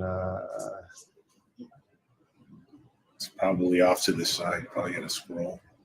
yeah, I got it. Oh no, still doing stuff. It's still doing something. Yeah, it's slowly rotating. Oh God, really? Damn Windows. This is why you shouldn't run a show and do Pix Insight at the same time.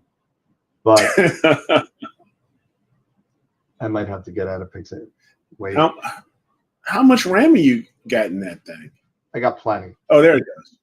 That's what I'm plenty. saying. It's just But all right. You got to remember that the RAM on this. I'm gonna do it one more time. Let it do it one more time. I got a lot of RAM. Kind of. This is taking up the show takes up like I have it set up to 90 on it, 90%. Oh. Just so the streaming is okay. Let's just wait for this to turn again. Now again, this is without taking out the stars or doing anything. But I'm looking already on the left-hand side a little bit here. All this stuff could come out still. Looks like you did a good job of getting it out anyway. Let's see if I make this a little bigger. Oh, really, that's as big as it gets.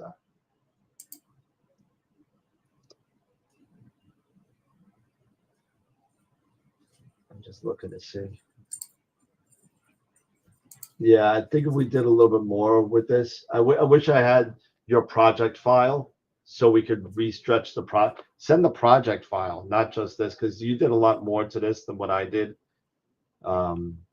Looks like you did a lot of sharpening, and maybe LHE or Blur Exterminator was done, but there's other stuff that could have been done here. If you want to send the project file, that would work a lot better. To be honest with you, I'm sorry if I said XISF.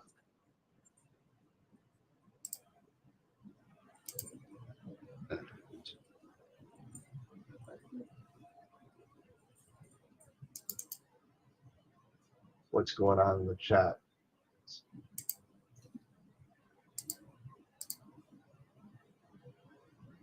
Tarek was asking which Bortle Sky? It was Bortle 8. Okay. Bortle 8, 24 hours. 30 flats, 30 darks with an Esprit 100 and a 294 MC.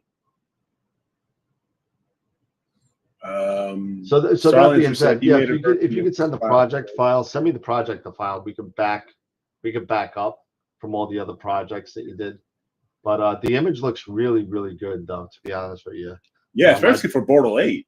Yeah, I think you could definitely get some more data out of it by just go back in there and go back to your last histogram transformation and see what you did. And then if you know anything about the History Explorer, you're able to go back in time on that picture and get to that last histogram stretch. And just see if you can bring it up, just up a little bit. May not even need a lot, just a little bit up. And I think you'll be able to kind of get up there. And we got Josh, who sent some pictures up as well. Let's see.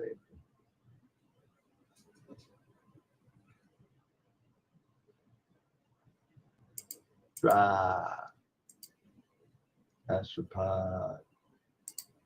Critique.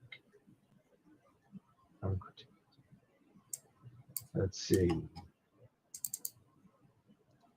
Josh's 4-ax. Let's see.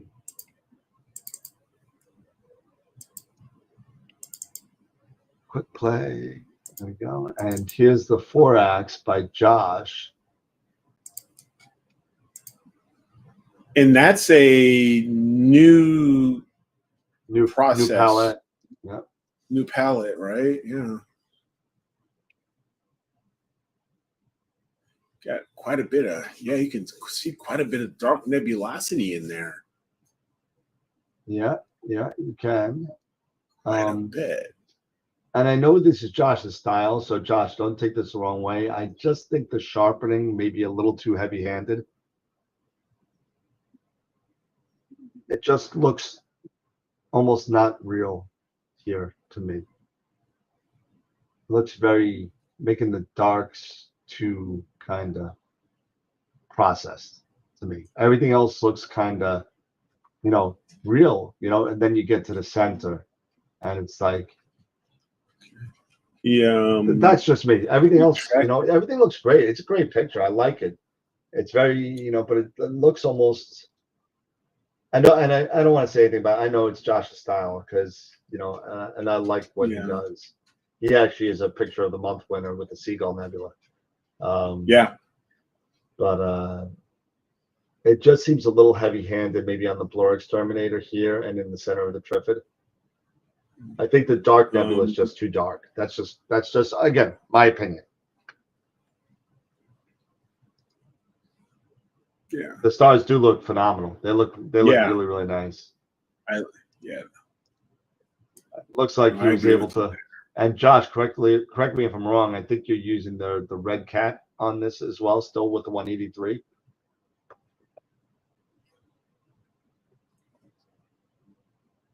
Yes, very nice tight stars.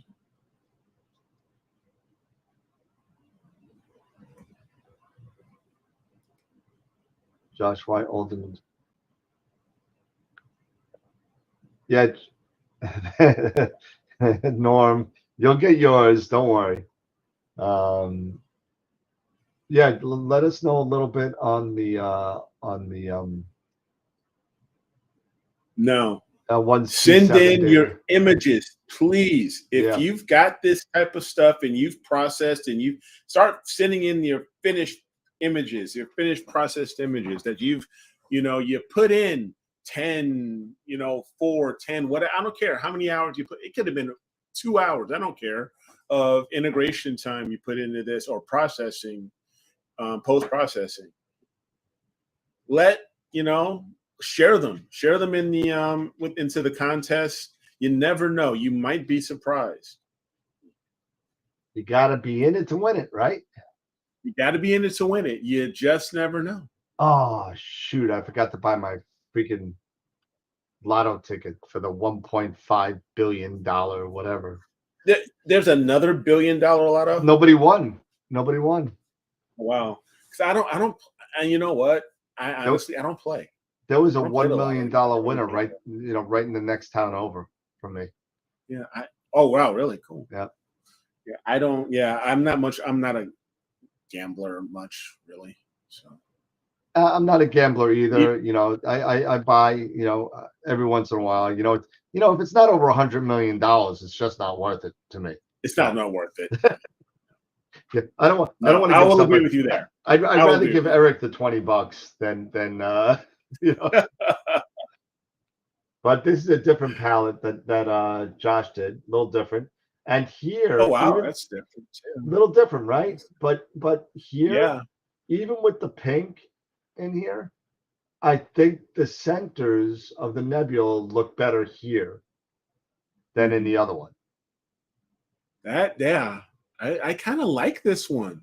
I do like this one. I love the background. I mean, you've got some nice star reduction here compared to the other one that I really appreciate, because I can really see these open clusters a lot better, because you got that open cluster right there. I think you got a globular over at the top and towards 11 o'clock. You can see those so much better. Yep, I agree. This is a combination with RGB from the T7 as well, so it's two different cameras. Okay. So that's pretty cool. Oh my God, I got my first new follower on AstroBin in like a year. I haven't put any pictures up, so it's like. That's what I was gonna say. How long has it been since you put something in? I'm telling you. But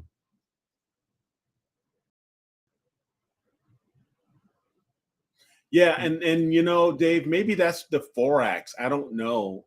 The 4-ax palette that yeah, it gives is a it little that different. type of that look, So it's very different. It's a very different take, very different palette that a lot of that's been introduced.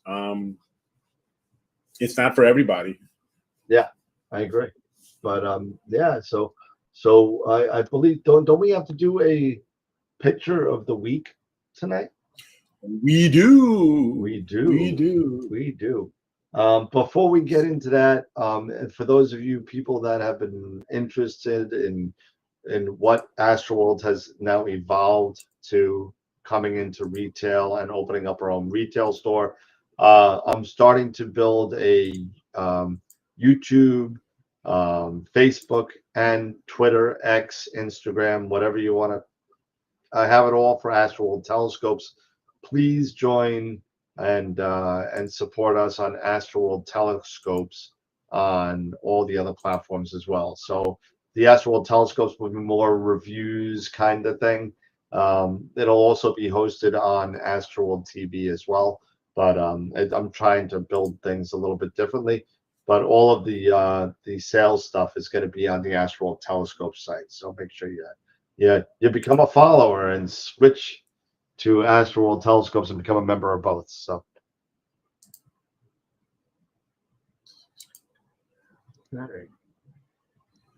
and we also got to give away a Masters of Pix Insight workshop as well. Okay. So you want to do the pick first, or you want to do I can. Yeah, no, definitely. I can do the pick first. Okay. You can do that. So let me I'm just prepping things up here. Yep, no problem. Let me take a look at the chat and see if anything's going on in the chat. Yep. Okay, so let me go ahead here now. The chat. Share here.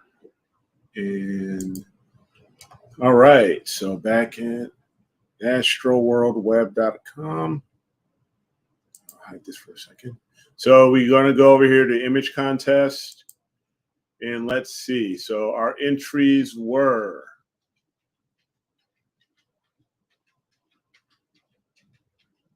we had Tom Peter, NGC 6914. Mark Ellis's M16, The Pillars of Creation. Space Monkeys by Kevin Rosso of the with the Elephant Trunk Nebula. Is that a starless one? Yes, it is. It's a starless. That's really cool. The Triangulum Galaxy M33 by Starlancer. We also have again M16, the Eagle Nebula by Z. 22 votes. That's it. So, and then that I think that's a bit more than I think that we've had in the least recently. But yeah, if we, I just appreciate everybody voting and getting out here and vote.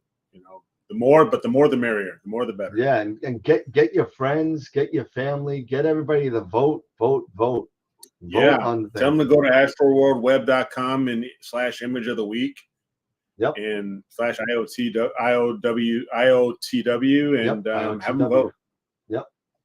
Everybody should be voting. Yeah.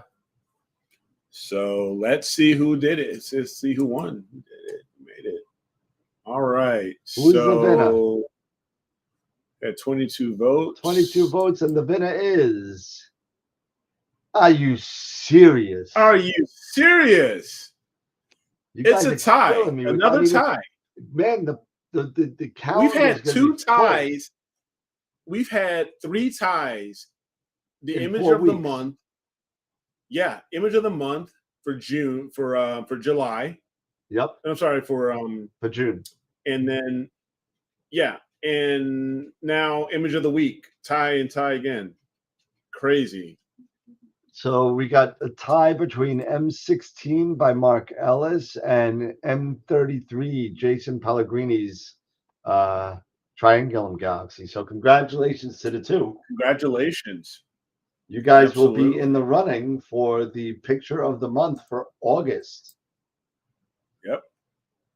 Very cool. Very cool. So they were both really great pictures, really great detail on both of them. So super job to the winners, and don't forget to get your pictures in. And I believe, Eric, you want to go over when you are allowed to put your pictures in and when the voting starts? Yes, the pictures, I will get things set up tonight, and so we can turn things on tomorrow morning at 8:01 a.m. Eastern. And the Google shared folder will be up, will be connected and linked up and everything. And that will run until Tuesday evening, I want to say. Yep. And then,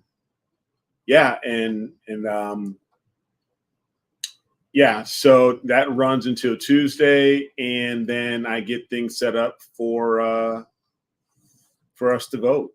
So yeah.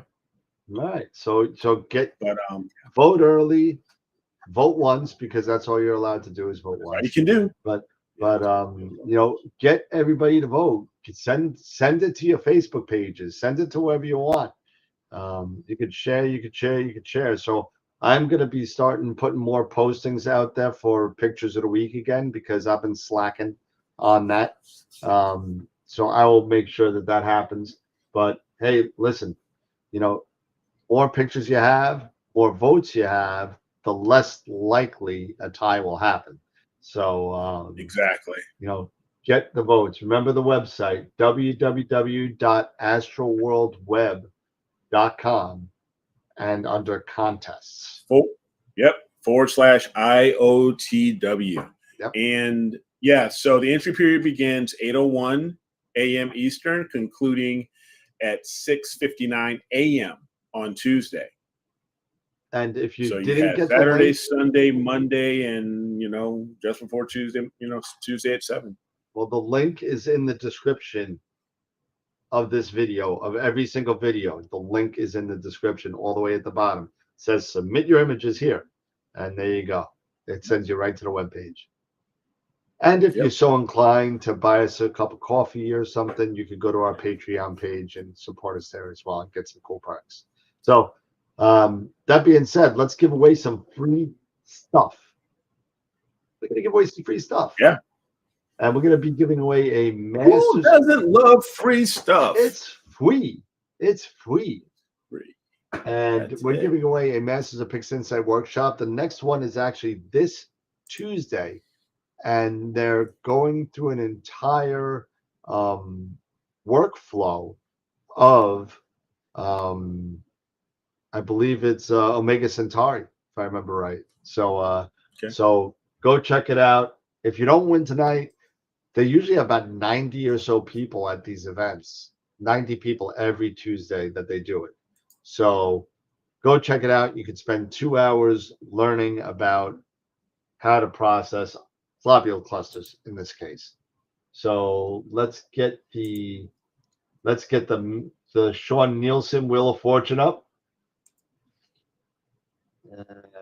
Here we go, and we'll do the quick play. There we go. And here we go. We got 162 people involved in this spin. A lot of people want to do this. So feel free, go to contests. Go to raffles, and then you go just sign up with your email, and then I'll get it. So here we go. Free Masters of Pix Insight workshop. And the winner is Jeffrey Reed. Okay, Jeffrey, I will send you an email tomorrow to show you how to redeem your Masters of Pix Insight class. Jeffrey, R-E-A-T. Congratulations to Jeffrey. Awesome. There we go. Pretty cool. Yeah, so it's about. Oh wow, Dave, thank you. We really goodness. appreciate that. We got a little bit of coffee. Oh my goodness, Norm, you guys are nuts. Thank you so much. You guys are crazy, but thank you so much. We truly appreciate it.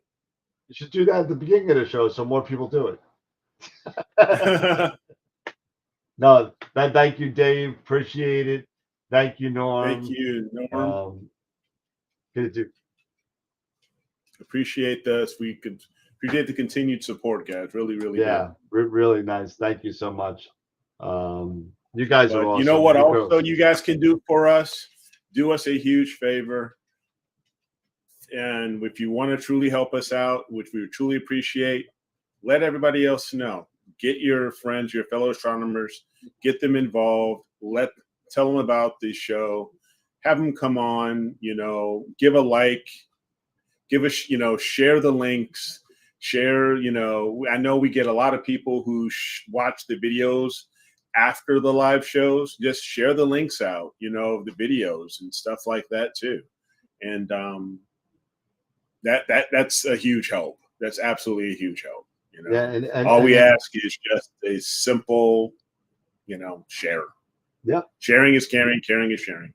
And if you're interested and you want some AstroWorld paraphernalia, if any of you are out there that have Astro clubs that you're involved in, that you want some stuff to give around to some people, hit me up on email, dan@astroworldweb.com, and I'll be happy to mail you a bunch of paraphernalia, flyers and brochures and stuff about AstroWorld and AstroWorld telescopes that you could give to your Astro clubs and hand them out. So if you want to be a, if you want to get the charity, 19. Charity. I didn't even know 1999.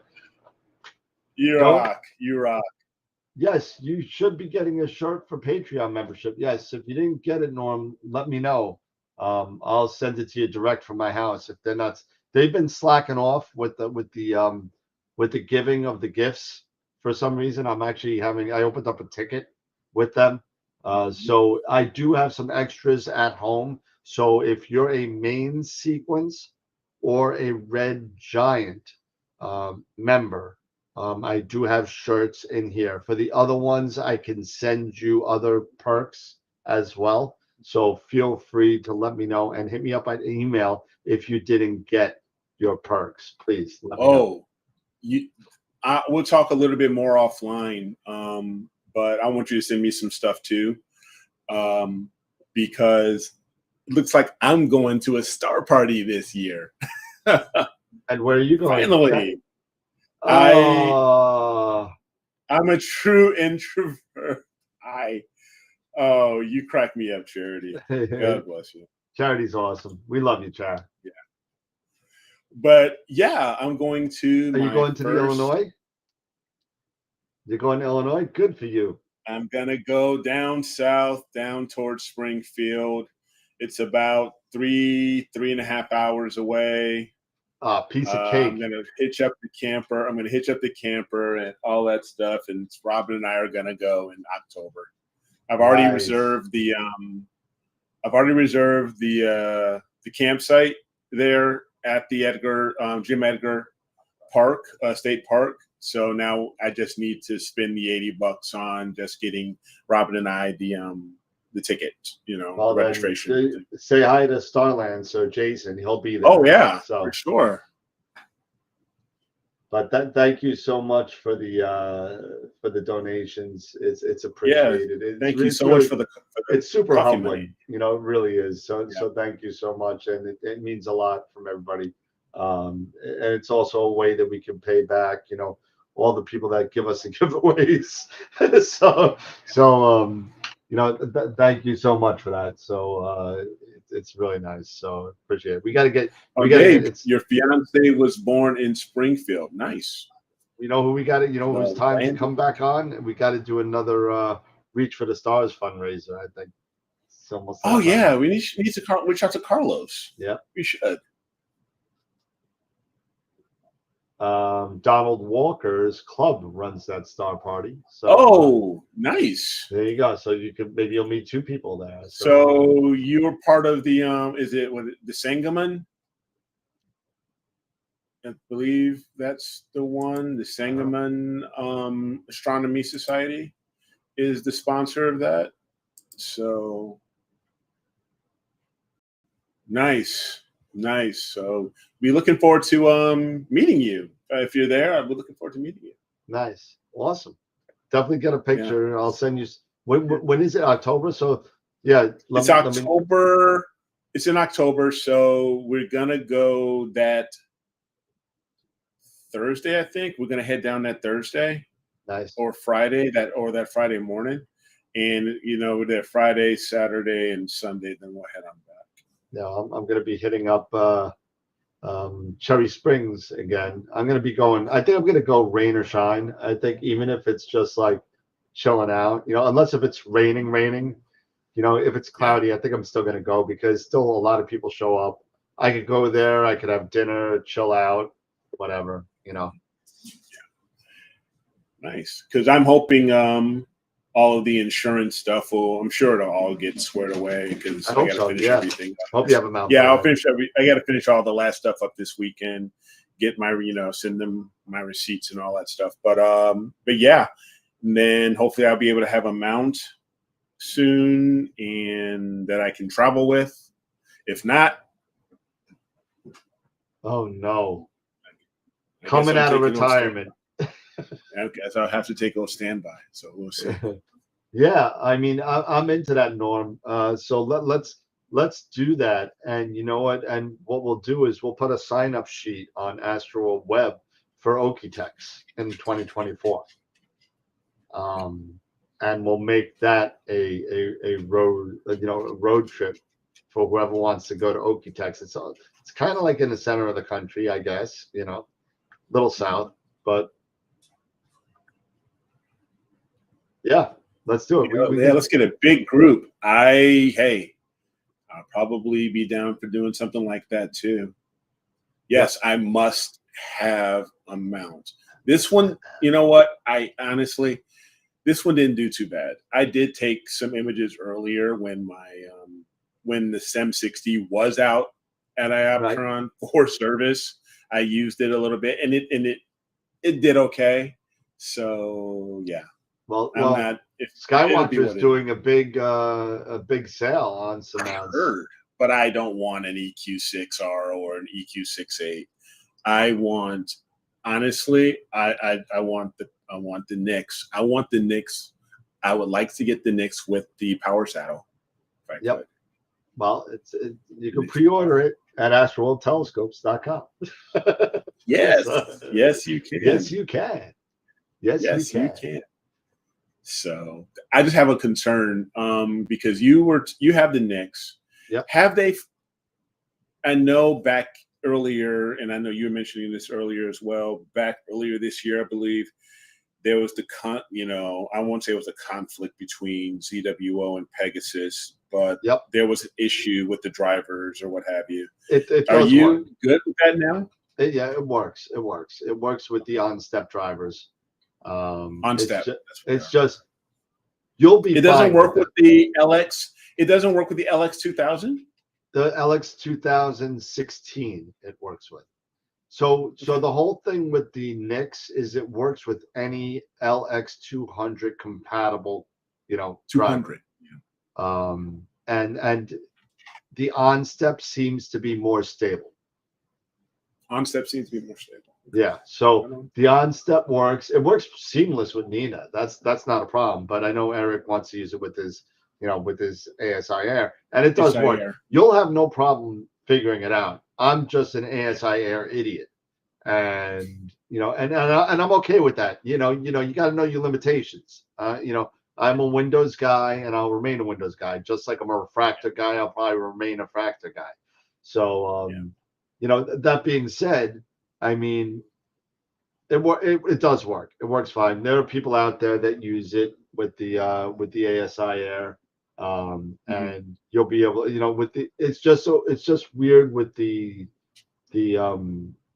what to turn on first, pretty much, and it's just kind of weird. You got to make sure that the Nix is fully booted up and all that. One thing is that I'm not sure about, because I know that the Pegasus has the EQ6R mount compatible, like the Pure adapters, like it's compatible with like EQ6. Oh, the plate, yes, yeah, for the legs. The plates. Yeah, for the legs. Yeah. And one thing I read, I think it was in Cloudy Nights or somewhere, because I still have the, I've got the Ioptron Tri-Pier. Yep. And that's where I would like to use it if I get it. Is maybe get the adapter for the Tri-Pier, the EQ6 adapter, and then you can then you can use the EQ6 head adapter for the Pegasus. Absolutely. So I'll figure that out. Absolutely. So I mean, yeah, the Nix is wonderful. I love it. Thank you, Donald. That's awesome to know. Appreciate that. I've got a battery. I will bring my battery. Yeah, I guess I got spoiled at Cherry Springs because they have power stanchions every like 30 feet. Yeah. They have 12 outlets, all with their own breakers, and you just bring 100-foot extension cords and you're good. Yeah. Yeah. One thing I'm going to be kind of curious about is, because my first star party, all that stuff, because I'm bringing my camper and everything, and there's going to be 50 amp power there. And from the picture of everything, it looks kind of open where my RV spot is. It looks pretty open. Well, I think you got to clarify a little bit. It's not a gas generator, Dave. It's electric power tank, pretty much. No, mine's an electric battery. Yeah, it's an electric battery. Yeah, so most star parties don't allow gas generators because of, number one, the noise, number two, the fumes.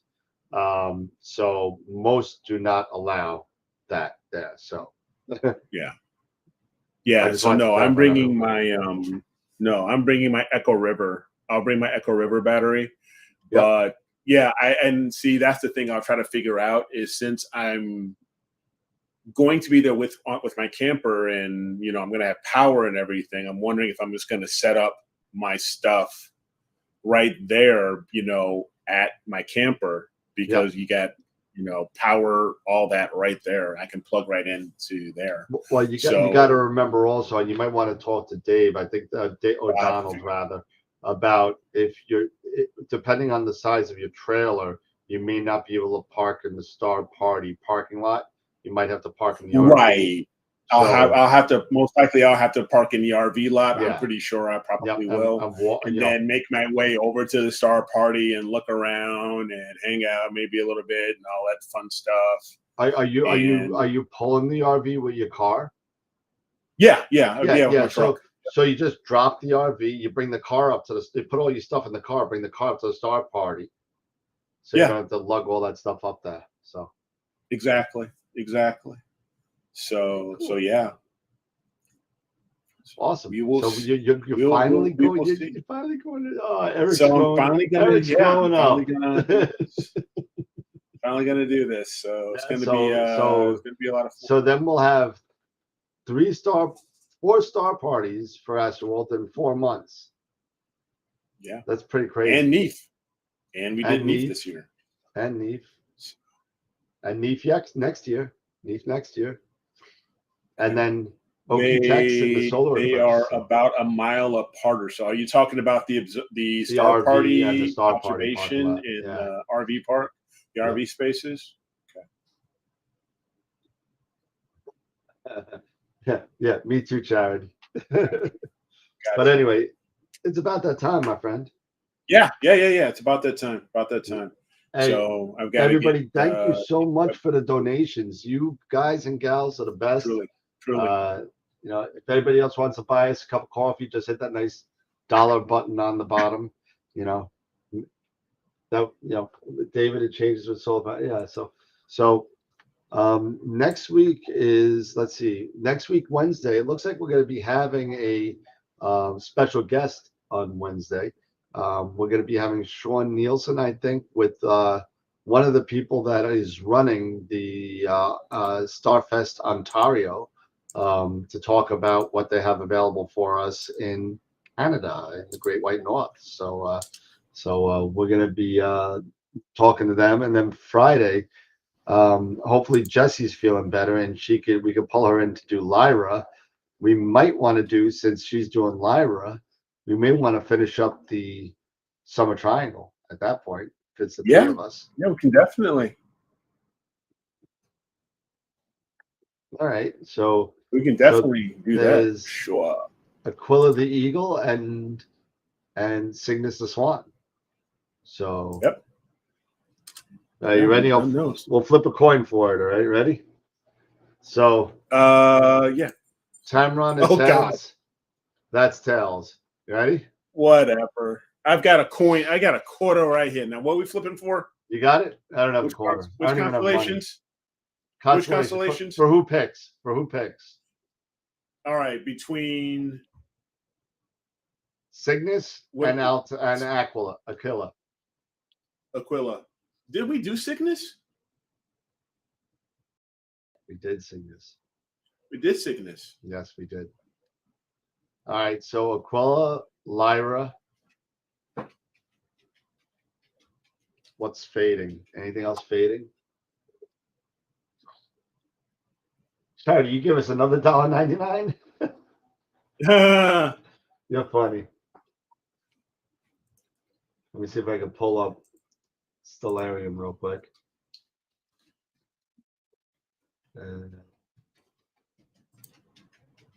All right, so what's fading at like midnight? All right, so we got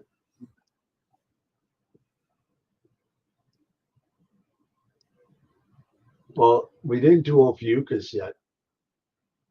We haven't done Ophiuchus yet. Okay, so Ophiuchus. And I'm just looking in the south. You have Aquila, Ophiuchus and Aquila. So,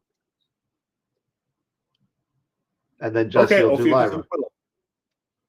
Yeah. All right, so flip it. All right, cool. So heads is Ophiuchus. Tails. No. Heads is. Oh, we're gonna call it. Heads is you. Tails is me. Heads is me. Right. Really? And Go get it, Titan. no, seriously. Oh, dude, you suck. It's tails. Tails. All right. It's tails. So it's you. I'll do Aquila. Okay. And you do I'll do Ophiuchus. Ro. I'll do Ophiuchus. Right on. All right, cool. Ophiuchus it is. So we got Aquila, Ophiuchus, and Lyra, if Jesse's feeling well. So that's what we're going to be doing next Friday night. All right. Rock and roll. All right, cool. So again, Wednesday we got some special guests. Friday we're going to do Constellation walkthrough again. Hopefully by the week out, I'll have these August schedule completed. So we're going to come back with the critique night. We're going to come back with a member night, and we'll I think that'll fill up the whole month because we got another week off because of the unless if Eric pulls one off. So well, yeah, we'll collaborate here real quick and we'll figure out this sounds good. This Steam Deck and stuff. Yeah. Absolutely. All right, awesome. Thanks. All right, everybody. Thanks again for the donations. Appreciate everybody. Thank you for Norm, yeah, I'll take sure. a look at your perks and I'll get those out to you, Norm. So I apologize about that. And everybody have a great weekend, right? Today's Friday. So Yes. It's the end of the week. The moon is getting smaller, the nights are getting longer, and Leon's getting larger. So all right, everybody, have a good night. Take care, everybody. Eric, final thoughts? Again, no, just thank you guys all for the continued support, and yeah, have a great weekend, everybody. And don't forget, just share the show, like the show, have fun, just have fun. Yep, absolutely. All right, everybody, have a good night. Take care. Thank you for watching. Thank you for the support. And remember, as always, to keep imaging, keep educating, and clear skies. And we'll see you Wednesday night. Have a good night, everybody. See you, everybody.